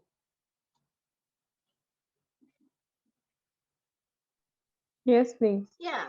So that is an example of how the potential product can end up making you stand out among your competition and putting you miles ahead of your competition in terms of having some kind of competitive advantage over them. And the Fly Zoo Hotel is called Alibaba's Fly Zoo. When you get the chance, just go ahead and Google it and read more about it. They have a lot of phenomenal facilities that are just going to make you so excited. All right, so that is it for the levels of the product and how, in terms of strategy, organizations in the hospitality and tourism sector can be able to use these different levels of the products to develop distinct competencies and resources that will help them to be able to set themselves apart and have a sustainable competitive advantage over their competition. So now that we have understood the nature of markets and products and how to define and understand each of them in terms of strategy formulation, let's talk about the STP marketing process or the target marketing process. Now, as I mentioned earlier, STP is an acronym that refers to segmenting, targeting, and positioning. And it's all about how a firm goes about segmenting the market, targeting specific segments, and then positioning their brand in the minds of the consumers within these target segments to be able to ensure that they are the preferred brand over their competitors. Now, in that regard, STP marketing involves the firm focusing their efforts on those markets that they have the greatest chance or ability to satisfy. And this goes back to what I mentioned earlier about the nature of firm competencies and resources. We realize that resources are always in limited supply, such that firms do not always have enough to go around. That being said, when it comes specifically to servicing certain markets in the hospitality and tourism context, firms, again, do not have all the resources to be able to develop every product to satisfy every customer need. Specifically coming from the point of view of their strengths and weaknesses as an organization and the distinctive capabilities and resources that they possess. Therefore, market segmentation has become important because it helps firms to be able to segment the market into groups of customers that they can realistically engage and serve with a particular marketing mix, given their strengths and weaknesses as an organization. So rather than taking the overall population and trying to develop a product that will satisfy their needs, which is overambitious and would likely lead to the detriment of an organization, given their weaknesses and strengths, there is the need to look at a potential market based on a breakdown of the overall population into certain manageable chunks referred to as segments that are broken down based on the firm's realistic determination of their strengths and weaknesses and how they will be able to satisfy the needs of this client group or customer group or segments that we are talking about. So basically, segmentation is about dividing the overall customer population into different segments of potential markets that the firm can satisfy with the products that they have developed. And these groups or segments usually possess homogeneous features and characteristics, which makes them similar to each other. And therefore, when a firm develops a marketing mix targeting this particular segment, the responses of the participants or customers in that segment is likely to be the same towards this marketing mix that the firm has been able to come up with to sell its product in the hospitality and tourism sector. So in STP marketing or target marketing, the seller, who in this case is the firm in the hospitality and tourism sector, distinguishes the major segments of the market by breaking the population down into chunks, which we have mentioned possess certain homogeneous characteristics in common, and then targeting one or more of these segments depending on their strengths and weaknesses as an organization and the distinctive capabilities and resources that they possess. That will best help them to satisfy the needs of these segments that they are choosing to target. And once they identify and target the segments that they want to serve, they now need to position the products that they are selling and their marketing program such that it will appeal to the needs and wants of these target segments and make them the preferred choice among competing brands to satisfy this particular need among the customers in that segment. So this is in a nutshell what the STP or target marketing process is all about. Now, in target marketing specifically, there are certain benefits that sellers achieve, which leads them to participate in the STP process. The first one is to be able to identify marketing opportunities better, because like I mentioned, it would be overambitious for a firm to think that they can satisfy the needs of an entire population. The firm has to realistically identify which segments they can target given their strengths and weaknesses and the capabilities and resources that they have. And by being able to segment the markets, the firm can be able to clearly identify which segments contain opportunities that they can take advantage of and which ones they cannot take advantage of. That way, they'll be able to identify better marketing opportunities that are within their means as an organization, which they can take advantage of. Target marketing also helps firms to develop the right product features to attract each target market, because by segmenting the market, you will be able to identify those segments that possess certain characteristics or similarities in common. And once they have these similarities in common, it means that when you design a marketing mix program to target them, their responses are most likely to be the same or similar to this marketing mix. So by targeting, it gives firms the ability to be able to design the right marketing mix, including the right product features, to be able to ensure that they get a positive response out of the members of the particular market segments that they have decided to target. And also, target marketing helps firms to be able to adjust their prices, distribution channels, and promotional activities to reach the target market efficiently. And these go back to designing the appropriate marketing mix to be able to reach the customers in the segments that they have chosen to target. And that is because by knowing the characteristics of these individuals in this market segment, their likes and dislikes, what they respond to and what they do not respond to, their identity, as we mentioned earlier when we're defining the market, the particular needs and benefits that they seek from a particular product or service to satisfy a need, all contribute to helping the firm strategy-wise to determine how to formulate each of the marketing mix elements, right from the product features to the prices that they charge, to the distribution channels that they use, as well as the promotional activities that they use to promote these hospitality and tourism packages to these customers that they have decided to target in the market segments that they ended up choosing.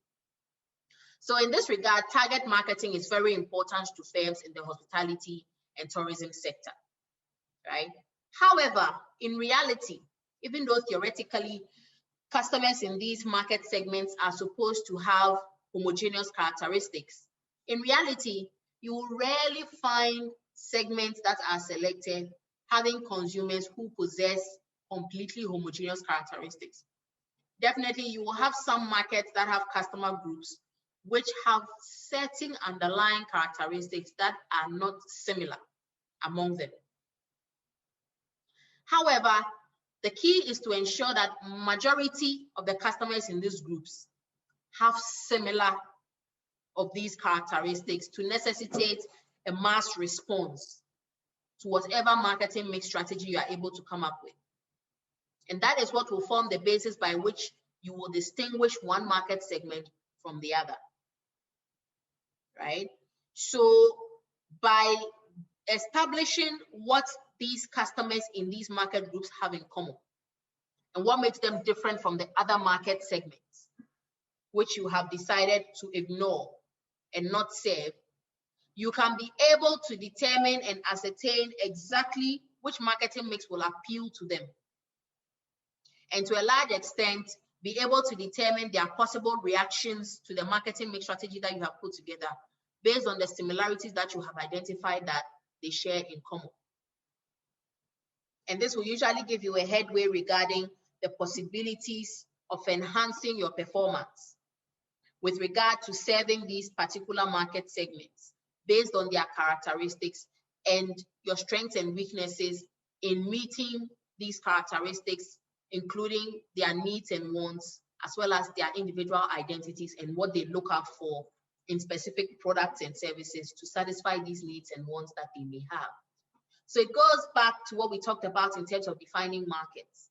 If you are able to define your market and the segments that you end up with after defining the markets and targeting which ones that you want to serve, include a segment like the business market, then definitely there are certain decisions you need to be able to make in terms of the marketing mix to be able to satisfy their needs, including how to go about creating the product features, which must be true to the needs of someone who is a business traveler, as well as how to go about promoting these business travel products that you have developed. And most of the time when you are targeting business clientele, the manner in which you promote and sell your products and services to them is totally different from when you are dealing with an individual customer, which we will learn more about in subsequent slides. However, the key take home from the market segmentation section is that you need to divide the market into segments because you cannot target everybody. And the segments that you do end up deciding to target should be selected based on a fair assessment of your strengths and weaknesses, as well as the characteristics of the customers in this market, which they should largely share in common. So here we have a table depicting certain customer segments in the hospitality and tourism sector, right? Based on the particular sector of H&T that we are dealing with. So starting from the hotel sector, there are different principal customer segments that we can have, right? Including the corporate and or the business clients, which I mentioned a moment ago, have a different approach when it comes to how they consume or purchase products and services, particularly in the hospitality and tourism sector, right? Then we can also talk about segments of visitors on group package tours, independent vacationers, visitors taking weekend or midweek package breaks, and then conference delegates. All of these, you will agree with me, have different needs and expectations and different identities when it comes to the purchase of hotel services. Likewise, tour operators. When it comes to the principal segments in this sector, we can talk about young people who can further be classified into singles and couples, or based on their age groups, including those ranging from 18 to 30-year-olds. Then we can also talk about those we referred to earlier, above 50, who are the retired or senior citizens or the empty nesters, who usually go for the tours that are built around the cruises, like we mentioned, or families with children, who would usually go for a particular kind of tour that involves a lot of attractions and entertainment for the children that they are with, which the Disneyland business model has been uniquely built around and is still relevant to date. Then we can also talk about the culture seekers, who usually want to visit certain cultures and immerse themselves in the local culture. They will also have a different set of needs and requirements as a segment. We can also talk about segments in the transport operators sector of the hospitality and tourism industry, who would usually classify first class passengers, club class passengers, standard class passengers, charter groups, advanced purchasers, purchasers close to departure or last minute purchasers, among others, including the business class passengers, right? So of these, has anyone here been any of these passengers before? Gloria, when you made your trip, what passenger were you?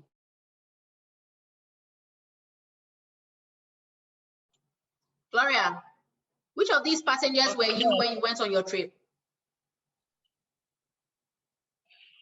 Please, the line was breaking. Can you come again?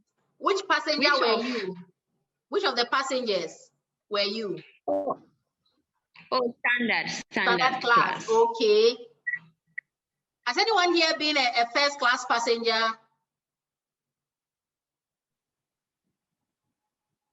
Okay.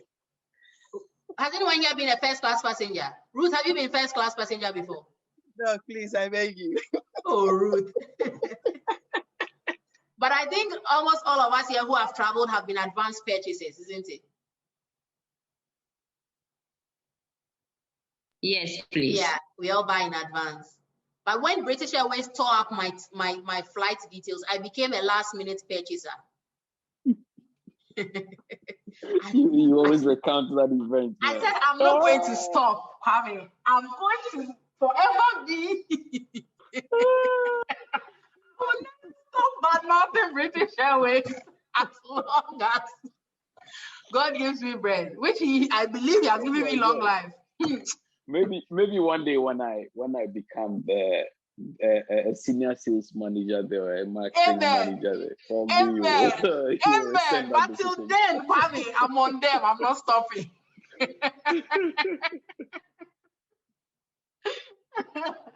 So that is it for the segments, customer segments under transport operators, right? Then we can talk about another set of customers under the destination attractions, cultural, sporting, and business events, as well as restaurants.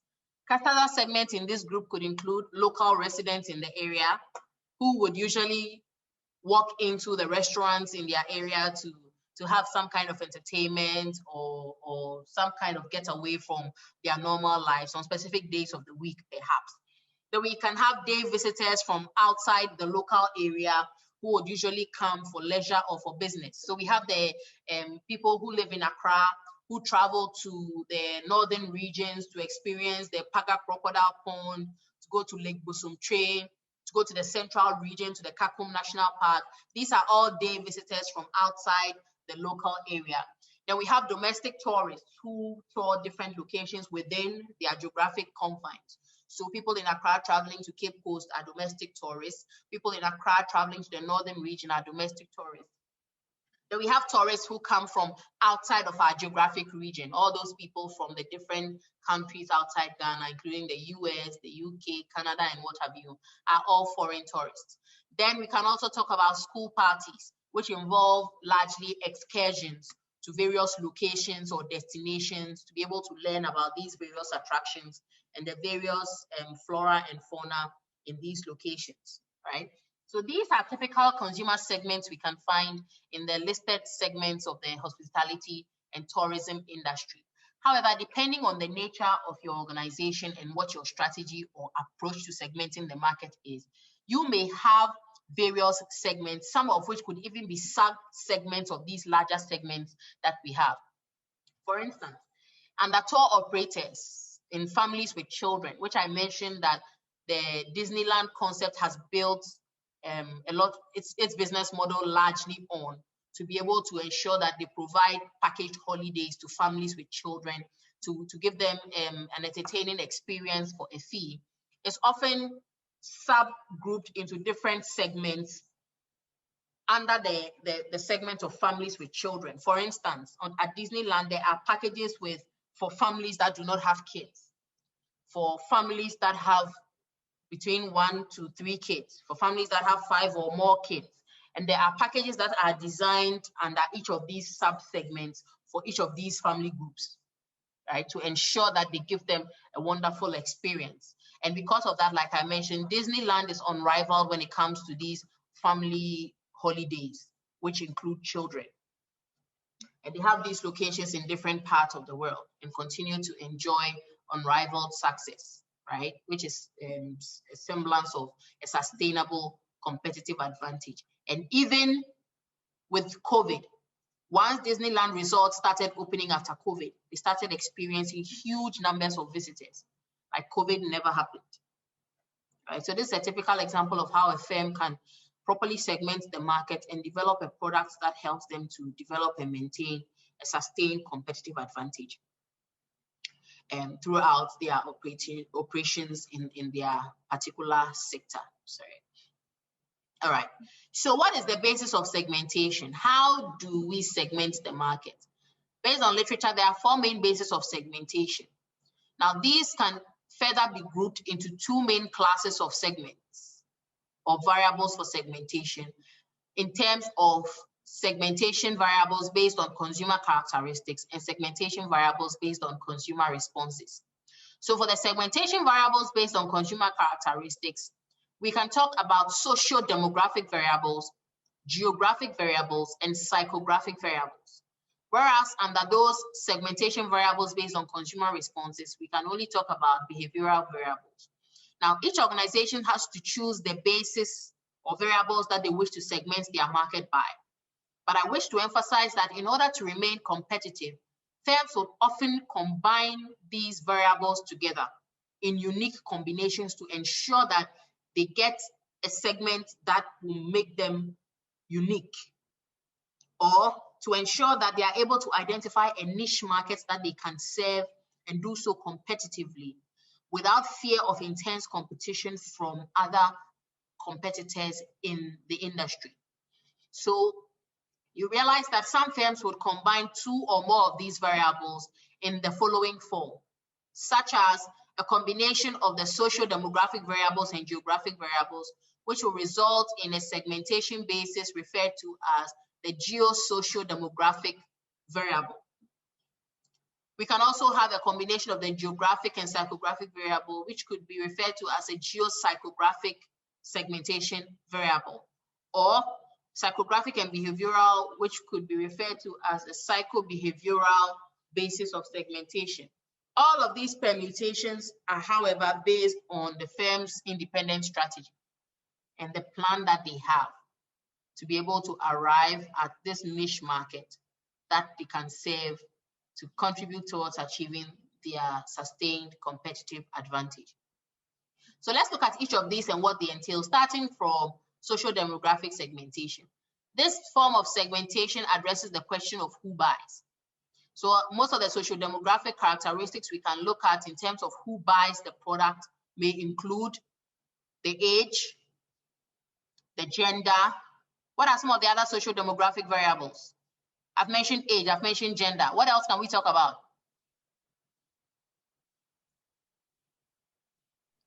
Social demographic. Sex.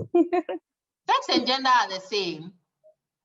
Oh, okay. I didn't hear the gender part. Oh, okay. All right. So Jemima, thank you for that. That's sex or gender, right? I mentioned age. Any other one? There's another very popular one.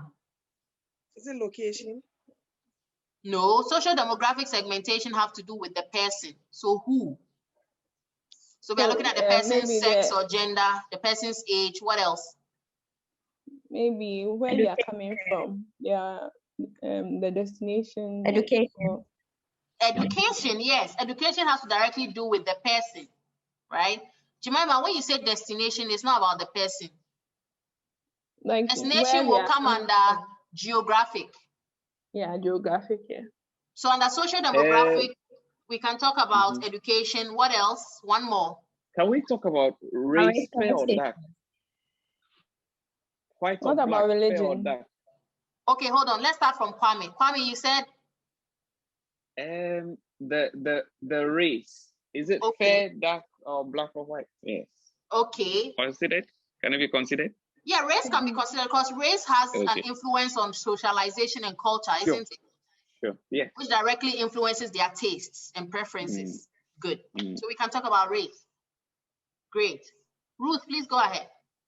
Another marital status. Marital status. We just talked about families and children, didn't we?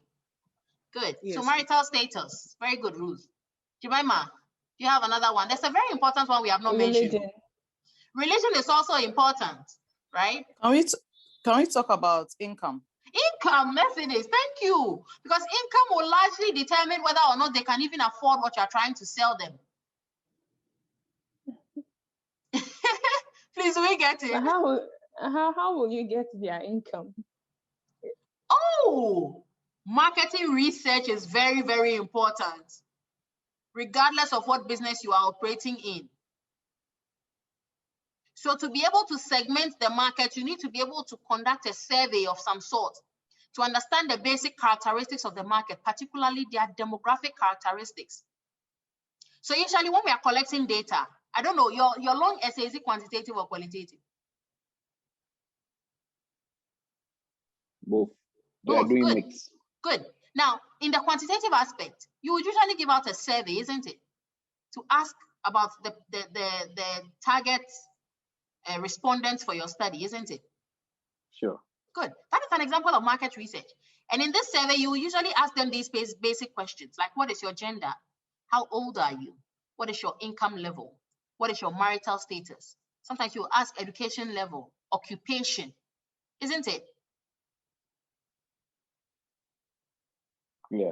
Yeah. Yes, please. Yeah. So remember, that is how we come by this information. And independent organizations often do this market research for you, so you don't have to. And there are very popular ones around. I think directly asking people for income will just make them give you fake data. Yeah, but you will not ask. You will not ask. Would rather assist you. You shouldn't take this information in isolation. This information is not taken in isolation. Because definitely, if you just go to someone and quickly ask them about their income, they'll be apprehensive to tell you. Which is why it's outsourced. Good. Right. So the information acquisition is usually outsourced, and it's asked including a bunch of other data. So the customer independently responds after being assured that they are taking part in a survey and the information is just going to be used for work purposes and they will not be personally contacted or victimized about it. So you realize that a lot of institutions, to avoid this thing of respondent bias and the lack of truth in terms of respondents' answers, would outsource the whole thing to a market research institution who are experts at collecting this kind of data. And there are so many of them around. In Ghana here, there's a market research company called MSR. They do such research. Globally, we have several of them, some of which have branches in Ghana here, like Nielsen. Have you heard of Nielsen? Yeah. They were formerly at the Gulf House. Yeah, they are market research organization, and they collect research on consumers from all over the world for all manner of purposes. Euromonitor is a consumer research organization that collects data on consumers in Europe, all over Europe. And they have even extended to other parts of the world, such that when you go to Euromonitor now, you can find data on Ghana and particular consumer groups in Ghana. Let me quickly show you. They have so much information on us to the point where they even have information on different sectors. I'm quickly trying to open their page, right? And currently they even have a branch in Ghana. Please let me quickly share the screen so that you can see what I'm talking about. Please, can you see the screen? Yes, sir. Good. So this is the Euromonitor International website, and they have a whole page dedicated to Ghana, right? And like I said, they're a comprehensive market research organization that does consumer research in various sectors.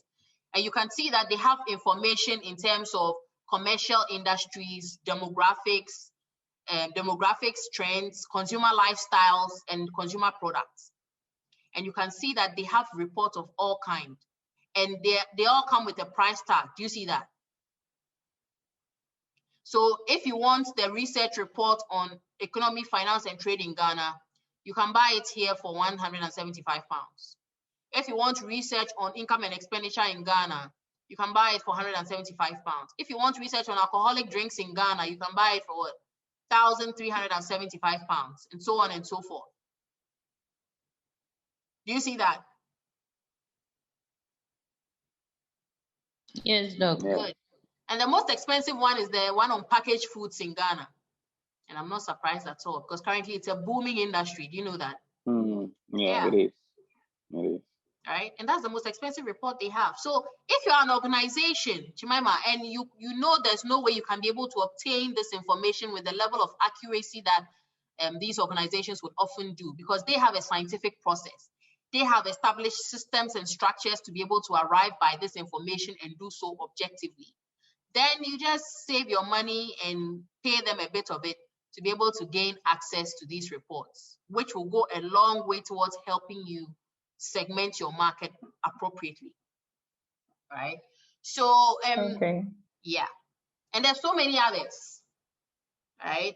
You just have to go online and research on your own to find out which research institution offers the services that best suit you as an organization. Because as we can see, they all have different price points at which they offer information and their services. So you need to check which one will best suit your organization. Now, beyond social demographic segmentation, we can also talk about geographic segmentation, which is where they buy. So here in terms of geography, we basically want to know where the customers who are patronizing the products or services are coming from. And this will help us to be able to plan our strategy in terms of how to be able to target them with our marketing mix, how to be able to promote our products and services. And then by identifying which geographic locations your customers are usually coming from, you can be able to determine whether or not you want to extend your reach to other geographic areas. And knowing which geographic areas these are will to a large extent help you to formulate the appropriate strategies to be able to target them. Now, beyond geographic segmentation, we can also talk about psychographic segmentation. So the table we just saw is just a breakdown of the social demographic variables that we just talked about, including age, gender, income, education, and then family life cycle, right? So when you get the slides, you can go through it into detail and identify some of the different segments that can be identified based on these social demographic variables, right? Okay, so moving on from geographic, we can talk about psychographic segmentation. And this basically has to do with the personalities, lifestyles, and social class of your customer group, which in turn determines their day-to-day habits, their work patterns, their leisure interests, as well as their attitudes and values, particularly when it comes to the consumption of hospitality and tourism products and services.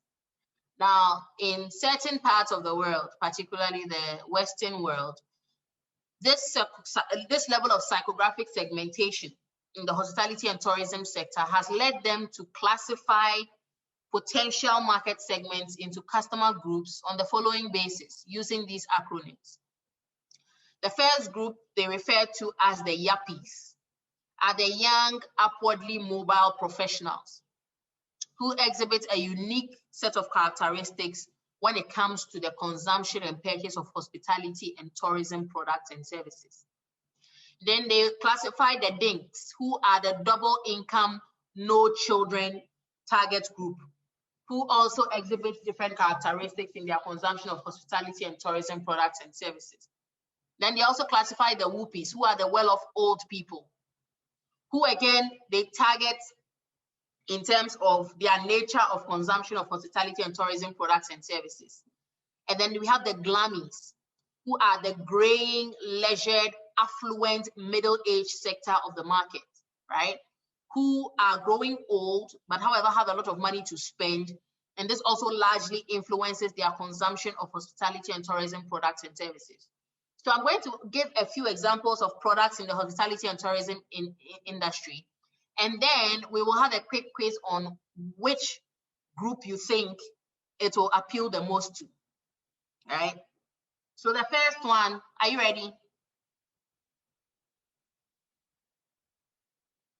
We are. Good. So the first one is the example we gave at the beginning of the class, being the luxury cruises across Europe or around the world. Which of these groups would likely go on a luxury cruise? Oh, certainly the glammies. Those are the affluent people. Okay, the glammies. And then who else? I see another group who could potentially also go on the cruises. The whoopies? The whoopies too, right? That would potentially go on the cruises. Okay, what about the Disneyland Resorts package? Disneyland Resorts package. Which groups will go for that one? Disney is associated with like is it the UPs? The young people. The UPs. And there's another group too that recently have been patronizing the Disneyland Resort a lot. No children, double income. Yes, the dinks. There's this luxury package over there for for young people who are young at heart. They have money to spend. They have no children, but they enjoy going to Disneyland, right? So the dinks and the yuppies. Okay, let me do a last example. A weekend getaway at the Royal Senchi. Weekend getaway at the Royal Senchi. And the whoopies. The whoopies, eh? Okay. Because of the price point and the nature of the resort. Yeah. So bless the have double income but no children. Exactly. They too. Very good, Kwame. They too would like a weekend getaway at the Royal Senchi, right? Why not the UPs?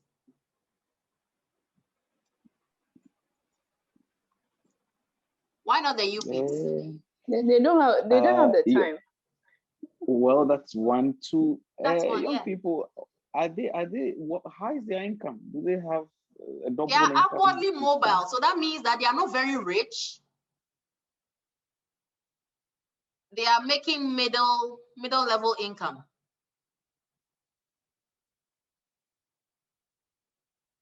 So like the member said, they may not have the time because of work commitments. Usually the bankers will fall in the group of the yuppies who usually work on Saturdays, isn't it?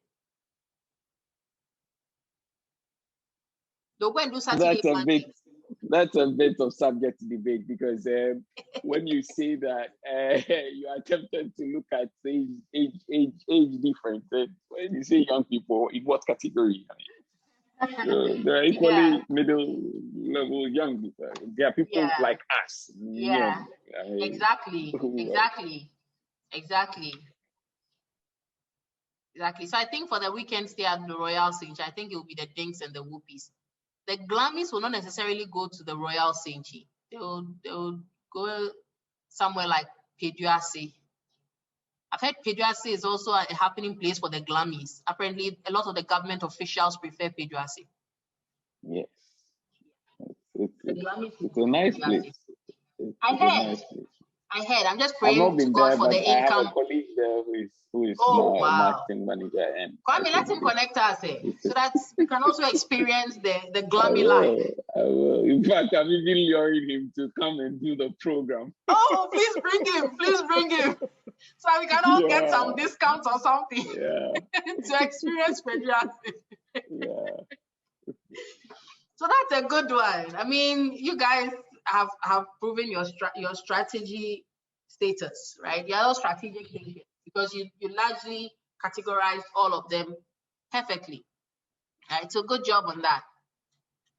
So that is it for psychographic segmentation, right? Then we can talk about the behavioral segmentation. And this is where the buyers are divided into groups based on their attitudes and knowledge, as well as, more importantly, their usage and responses to a product. And this is largely based on their characteristics.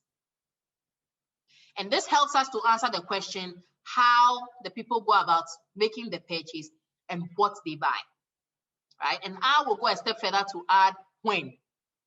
Because you realize that in terms of use, people usually exhibit two main characteristics based on usage rate, how frequently they use it, and then usage occasion, the when they use it, which also determines how they use it.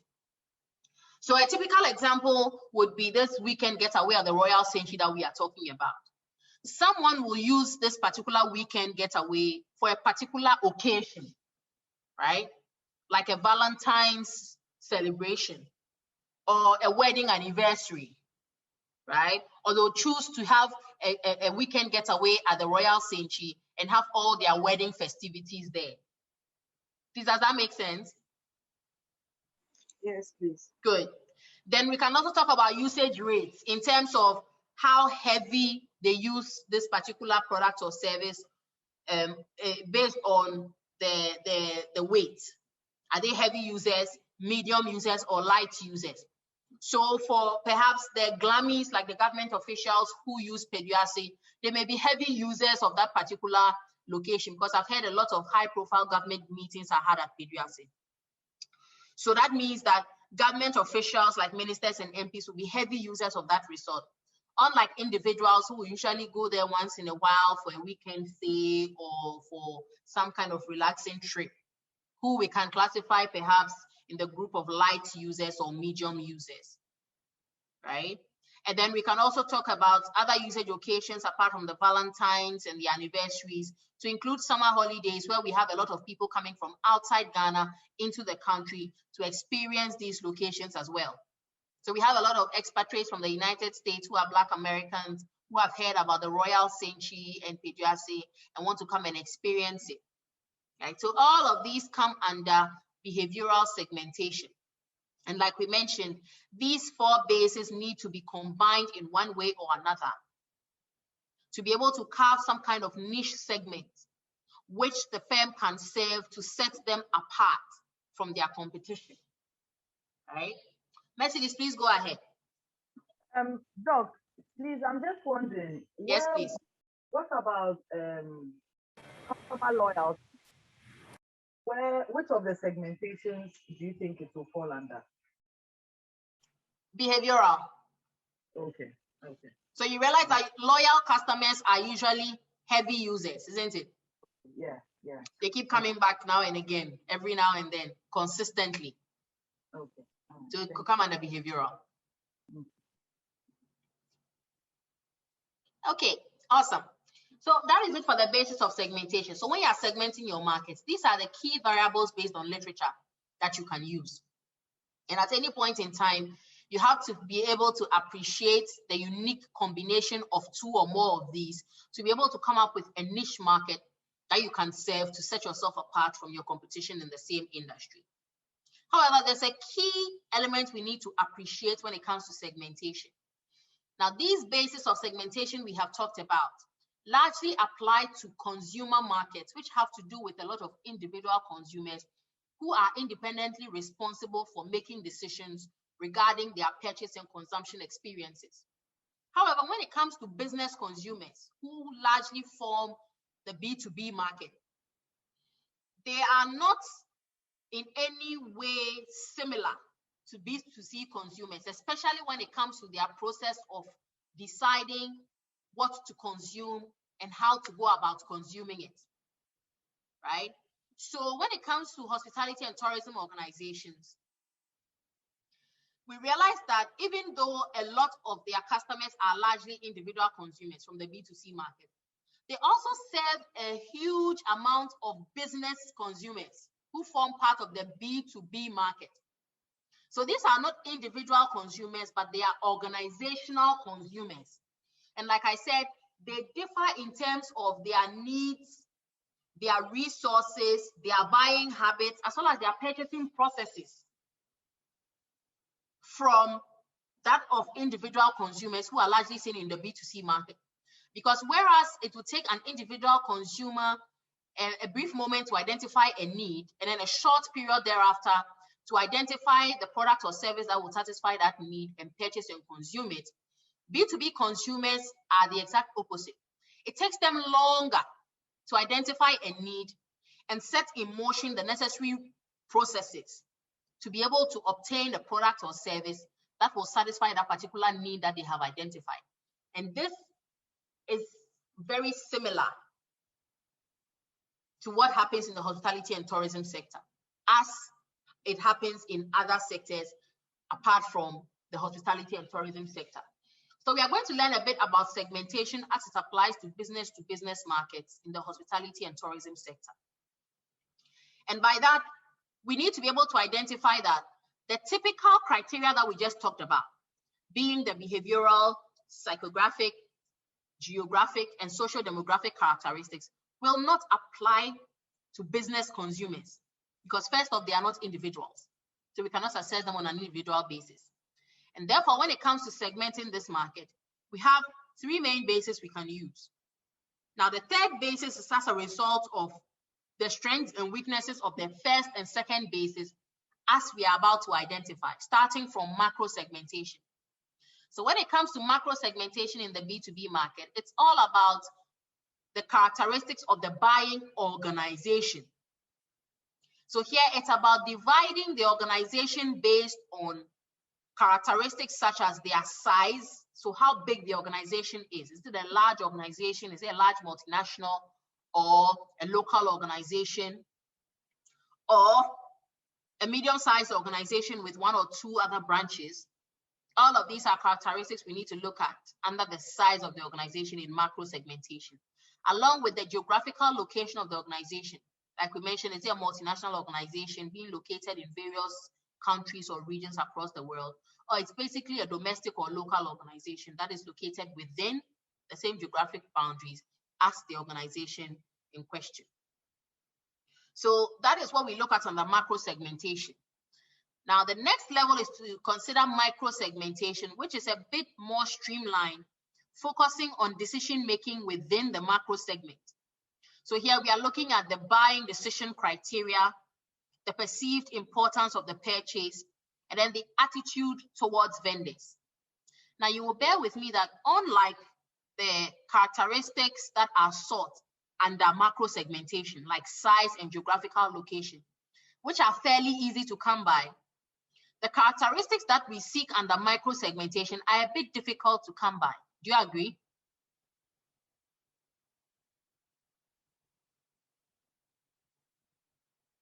Do you agree?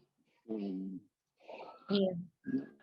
Yeah, because it will be a bit difficult to tell exactly what the buying decision criteria for each business organization you are planning to serve is, isn't it?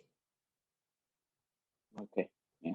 Yeah, it will also be difficult to determine what will be of importance to them when it comes to their purchase, what exactly they are looking out for to take the final plunge to buy the product.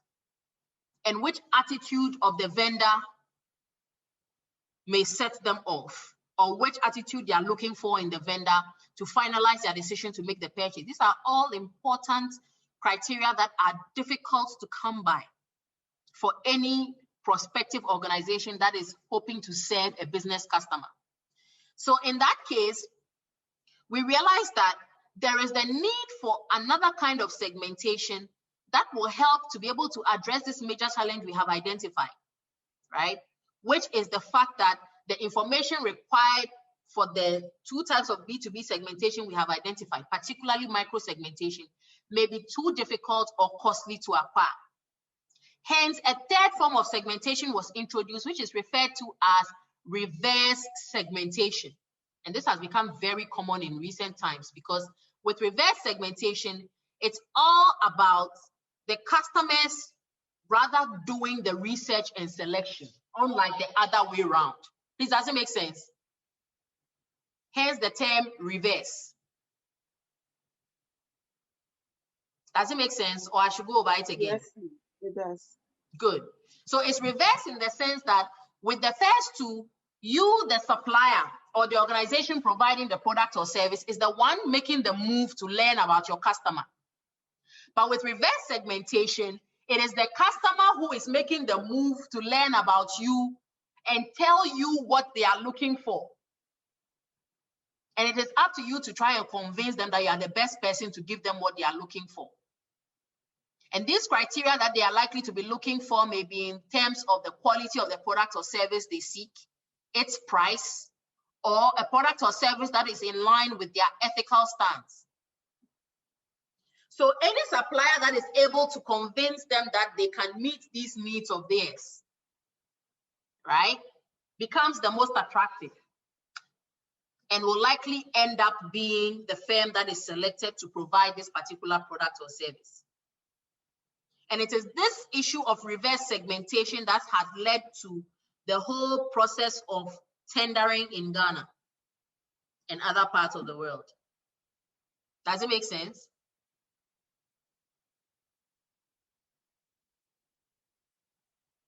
Does it make sense? It makes. Good. So in the hospitality and tourism sector, for instance, you realize that organizations will usually send out what they refer to as a request for proposals. In the event that they decide that, yes, Kwame? No, I'm okay. Oh, okay.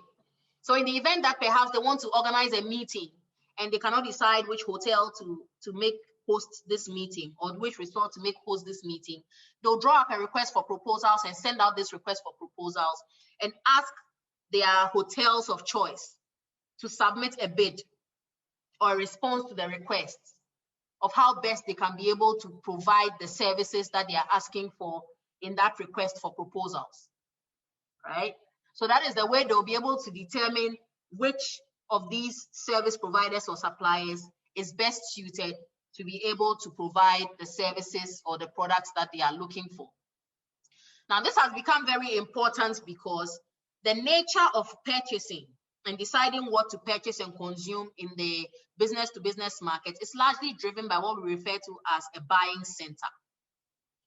So when it comes to B2B markets, the buying center is basically the group of employees, family members, or members of the organization who are responsible for finalizing major purchase decisions in terms of deciding what to purchase, who to purchase from, and how to go about the purchase process. And in that realistically, you know, some of these things are not transparent. They practically are not transparent. That is because of the buying center and all the people who are involved. So you're very right, Kwame. A lot of the times it's not transparent, but it is not transparent to people who do not understand how the process works. Are you getting me, Kwame? Sure. So I'm now going to break down to you how you think the process is not transparent and how to get around it. I'm going to teach you a secret of strategy right now. Are you with me? I am with you. Good. All right. So this lack of transparency is as a result of the buying center and the different actors in the buying center. So the buying center is like a group of people, each of whom plays a different role in making the final decision of what to purchase. Now we start all the way from the top, from the person we refer to as the user. Now the user here is the one who will use the product, and they will initially initiate the purchase process, right? By saying that, okay, we need this particular product or service. And because they are the ones who will use it, they'll usually generate the purchasing specs, right? And after the product is purchased, they will evaluate the performance. So in this case, the user is the one who will say, okay, as front desk people, we need a computer, and we need a computer with software that can do so and so and so and so. And in the event that perhaps the software had been purchased previously from a particular supplier, and the users, for whatever reason, did not like the performance of the software, either because the software did not function well, or because the supplier of that particular software is no longer in their good books, they could decide that we do not want that old supplier anymore. We want you to get a new supplier to make a new software for us. And sometimes they will even go ahead and recommend who that supplier should be. Kwame, are you there? I am here. So this is the first roadblock in the transparency thing. Mm-hmm. Because the roadblocks and the biasness starts from the user's level. So in the mind of the one who supplied the previous software, it works totally fine. But perhaps after he supplied the software, he didn't sort the users out. So when it came time to upgrade, they decided, no, we don't want him to upgrade. We want a new supplier. Because perhaps someone else has come around purporting to provide a new software that will equally work and has promised to sort them out. Kwame, does it make sense? Yeah. Yeah. So this is the first level where there's lack of transparency because the users are influencing the process. Now, beyond the users, we have the people we refer to. Bless, did you say something? Okay. Is it always like that? Because I remember that at Aqua Safari, we were using a particular software at the front. Yeah. I have actually lost the name. And then for a while, we were having issues. Yeah. We were having a lot of issues with Yeah. it. So we had to change the software. Yeah. So I'm asking, is it no, always so like that one is a genuine one. Okay. And it's also out of the influence of the users. Do you get it? Yeah. Good. So the users are influencing the process, but they are genuinely influencing it in the sense that in your case, really the software was not working and you needed a better one. But there are also instances where Kwame's argument comes in with regard to the biasness. The software is working fine, but they recommended that particular supplier and the supplier didn't sort them out after they recommended him. So they want him replaced. And that comes up a lot. So your scenario is perfectly, in fact, that's the way it should be, where the users actually recommend what they know will work best. But sometimes selfish human desires come in, and that is where the biasness that Kwame is talking about is reflected. Ruth, I hope that is okay. Yes, thank you. You're welcome. Now, beyond the users, we also have the influencers. Now, the influencers are the individuals who affect the outcome of the decision with their expert opinions. So in this case, the front desk people are requesting for a software and they are saying the previous one didn't work. However, ultimately, there's some people who have expert opinions regarding the software and how it will help the hotel. And these are which people? Which people would this be? Given that it is software and computers. The IT guys. The IT guys. Who most of the time also have an interest. So they can come and say, okay, these users are saying we should get this software. Don't mind them, don't mind them. Based on our expert opinions as IT people, this software they are recommending is not good enough. Let's rather get this one, which does so and will serve us in so and so manner. And this is another level where some level of bias can happen if these influencers are not objective enough to make the organization choose the right course of action. So that's another actor in the buying center who has an important role. Then beyond the influencers, we can talk about the deciders, and they are the people who make the final decision. We are either buying this or that. And once they decide, no one can argue. The opinion of the influencers don't count. And these deciders can decide that they will go against what the influencers are saying and go against what the users are saying and decide on what they think is the best. Now, in some instances, the influencers and the deciders are one and the same person or group of people. And in other instances, they are separate. Now, beyond the deciders, we can also talk about the buyers. Now, the buyers are the people who actually select the supplier, and then they negotiate the terms of the purchase, and then they end up making payment. Right? So they are the ones with the purchasing power and actually do the buying once all the users and influencers and deciders have made their decision. And then finally, we have the gatekeepers. And these are the most underappreciated and least talked about actors in the buying center, but they are very, very important, such that people's tenders have gotten missing because of gatekeepers. And these are typically the secretaries, the security guards, the personal assistants, among others, who control the flow of information to and among others within the buying center. So for instance, if the users commission a need for a product or service and the influencers come in with their expert opinions on what is expected, the deciders will have to put out a request for proposals to be able to get feedback and tenders regarding who can best provide this product or service in order to decide who to commission to provide the product or service. Now, the gatekeepers, being the ones who control the flow of information, can control what information regarding the product or service gets to the deciders. Do you agree? Sure. No, so, let me make a quick comment by saying that for me, they are the most important. But people underrate them so much. Yeah, I don't take gatekeepers for granted at all, because for instance, in a situation like this, they'll say, oh, we don't have. We have. If you bring it, we can buy. Exactly. This is like this. This is like, okay, the boss, this is the boss. This is the right person for you to sell this to. Yes. Thank you. So as a marketing person, I mean, I learned that from. Thank you. But people underrate them so much. People underrate them so much, and it takes very little to get them on your side. Yes. A pack of lunch, right? Some small airtime. Yes. And sometimes the respect you accord them. Exactly. Oh, good morning, sir. How are you, sir? How you're looking good today? Anything? Exactly. What's up? Is there anything? That's true. Yeah, Masa day, boss day, that kind of thing. Yeah. Very true, Kwame. Very, very true. So if you're selling to business customers, ladies and gentlemen, these are the actors you need to be cognizant of. And you need not underestimate their influence in the entire process, especially the gatekeepers. Yeah. Because they all play a key role in deciding whether or not you get that contract, particularly with regard to the business-to-business market. So when segmenting the market, you need to take these things into consideration if you are looking at a business or organizational customer. So with that, we come to the end of the discussion on segmenting, and now it's all about targeting. And like we said, targeting is basically about all we do after we have identified the possible range of segments that we want to serve.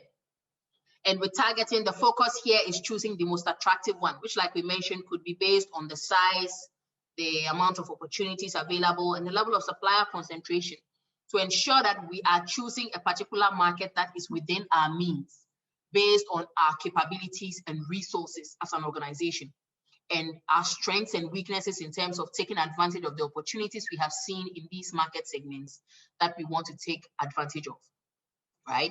So each segment should reflect a number of important characteristics if we want to target them, right? And like we said, market size and market growth is very important, because it's not enough for the market to look very large right now. We need to be able to ensure that its size is either going to be maintained or it will expand. And even in terms of being maintained, we need to look at it in terms of whether or not it is a static market that is not growing and is consistently getting new entrants, which will mean that once the market is not growing with all the new entrants or competitors flooding in, the market will soon not be big enough for everyone. And at some point, things will start to get uncomfortable for some competitors who may have to bow out. So the smart thing to do is to look at the size of the market as well as its growth potential, such that it's large enough now to facilitate competitive business, and is likely to grow to be able to facilitate the ability to maintain any competitive advantage that you are able to develop now in the short term, which will justify all the investment of time and money that is made to be able to grow the business's assets in that particular sector. Also, it's about accessibility. And here, if the market is not reachable, in the sense that the firm does not have the appropriate information about the markets to develop proper products that they can comfortably sell to the customers in this segment, then it is not accessible.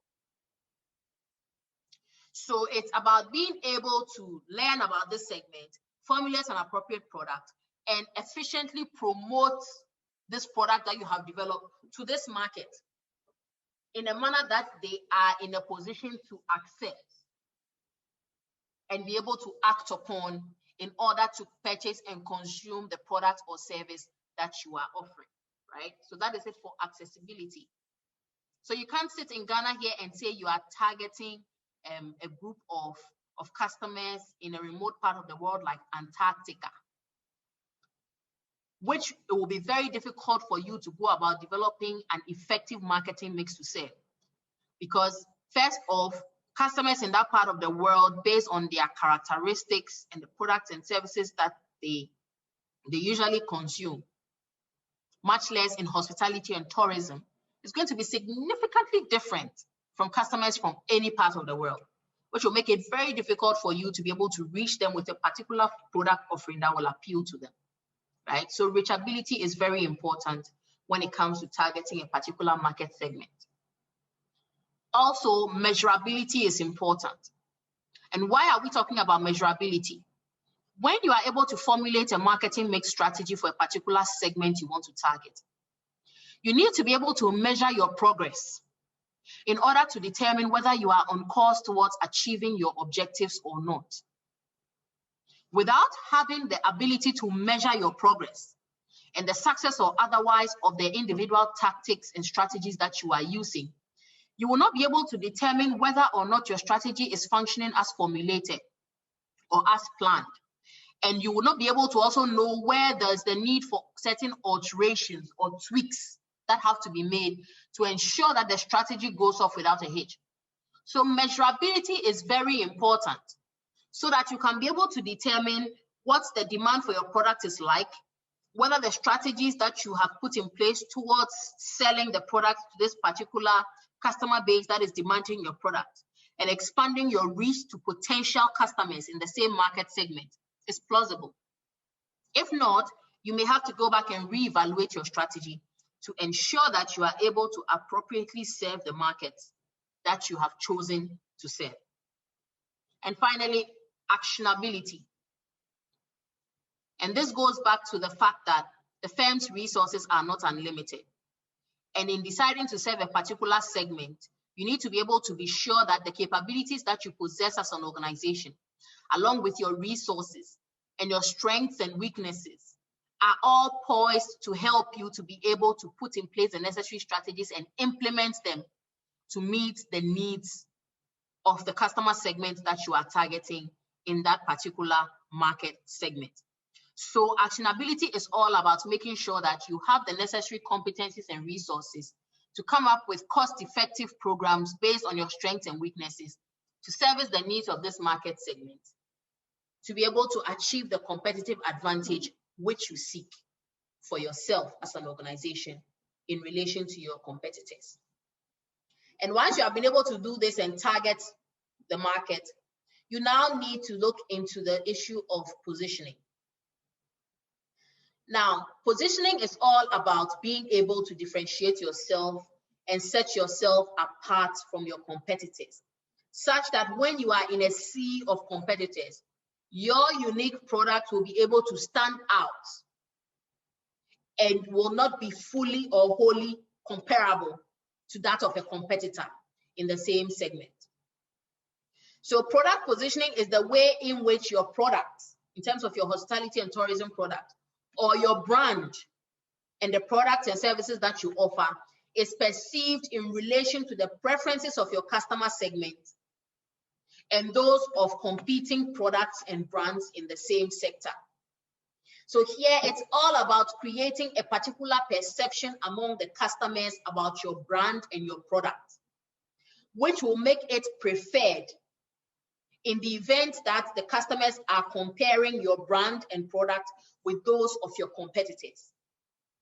So the ultimate here is to create a positive image for your product and brand, which will make it the preferred choice in any purchasing and consumption situation over and above those of your competition.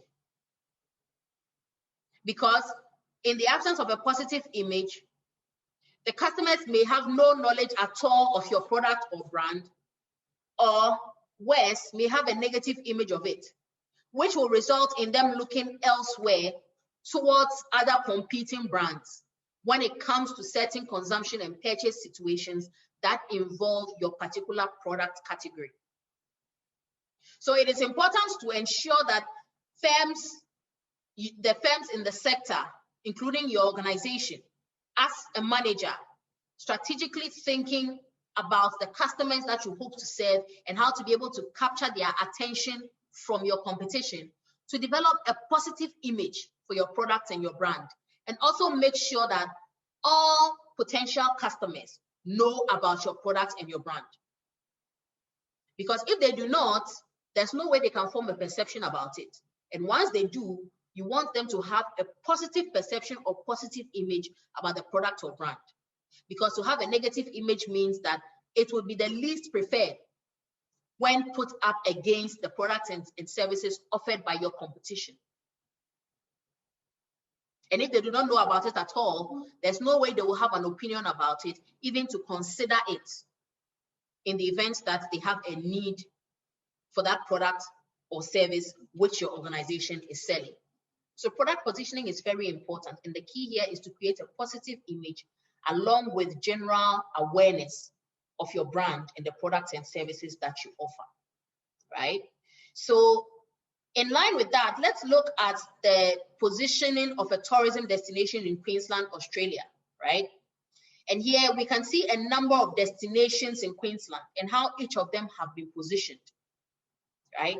Leading to the outcome of getting a particular percentage of domestic visitors visiting these destinations over the period under consideration, starting from the tropical North Queensland, right? And they position themselves as a Great Barrier Reef and tropical rainforest.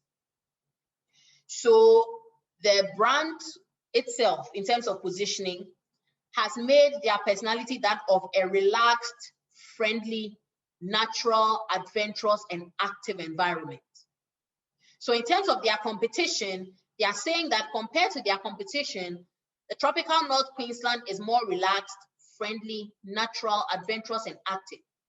And they have a Great Barrier Reef and tropical rainforest, meaning that they will attract a lot of the different kinds of tourists that we talked about, who are seeking some kind of adventure, who are interested in diving and experiencing the flora and fauna under the sea, as well as the flora and fauna on land, right?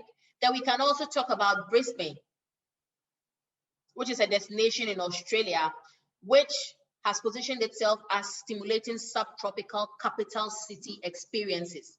So if you want to be able to experience life in a subtropical capital city, then Brisbane is the place to go. And the brand has positioned itself as a brand that will give you plenty to see and do. And then you'll be able to have relaxed, fresh outdoors. So if this is what you're looking for, Brisbane is the place to go. Then the Gold Coast is another very popular city in Australia, right? And here they have positioned themselves as a beach and excitement destination with lots of nightlife and entertainment. And the brand personality here is exciting, fast-paced, and fun. So if you are looking for these elements in a particular destination, Gold Coast is the preferred location over and above the competition. Then we can also talk about the Sunshine Coast, and they have positioned themselves as a beach and relaxation destination. And the brand is all about a relaxed, simple, atmosphere, which takes you back to the way things used to be, right? Before the hustle and bustle of the cities. Then finally, they talk about the Whitsunday Islands, which is another destination, which has been positioned as an aquatic playground. And here the brand personality is that of a relaxed, fresh, friendly, vibrant, and natural environment, right? So it is what you're looking for. This is the destination that you need to look into. So let's do a quick quiz. If you were a family with children, which of these destinations based on the positioning and brand personality would you go for? Now this is an open question. Anyone can chime in. If you were a family with children,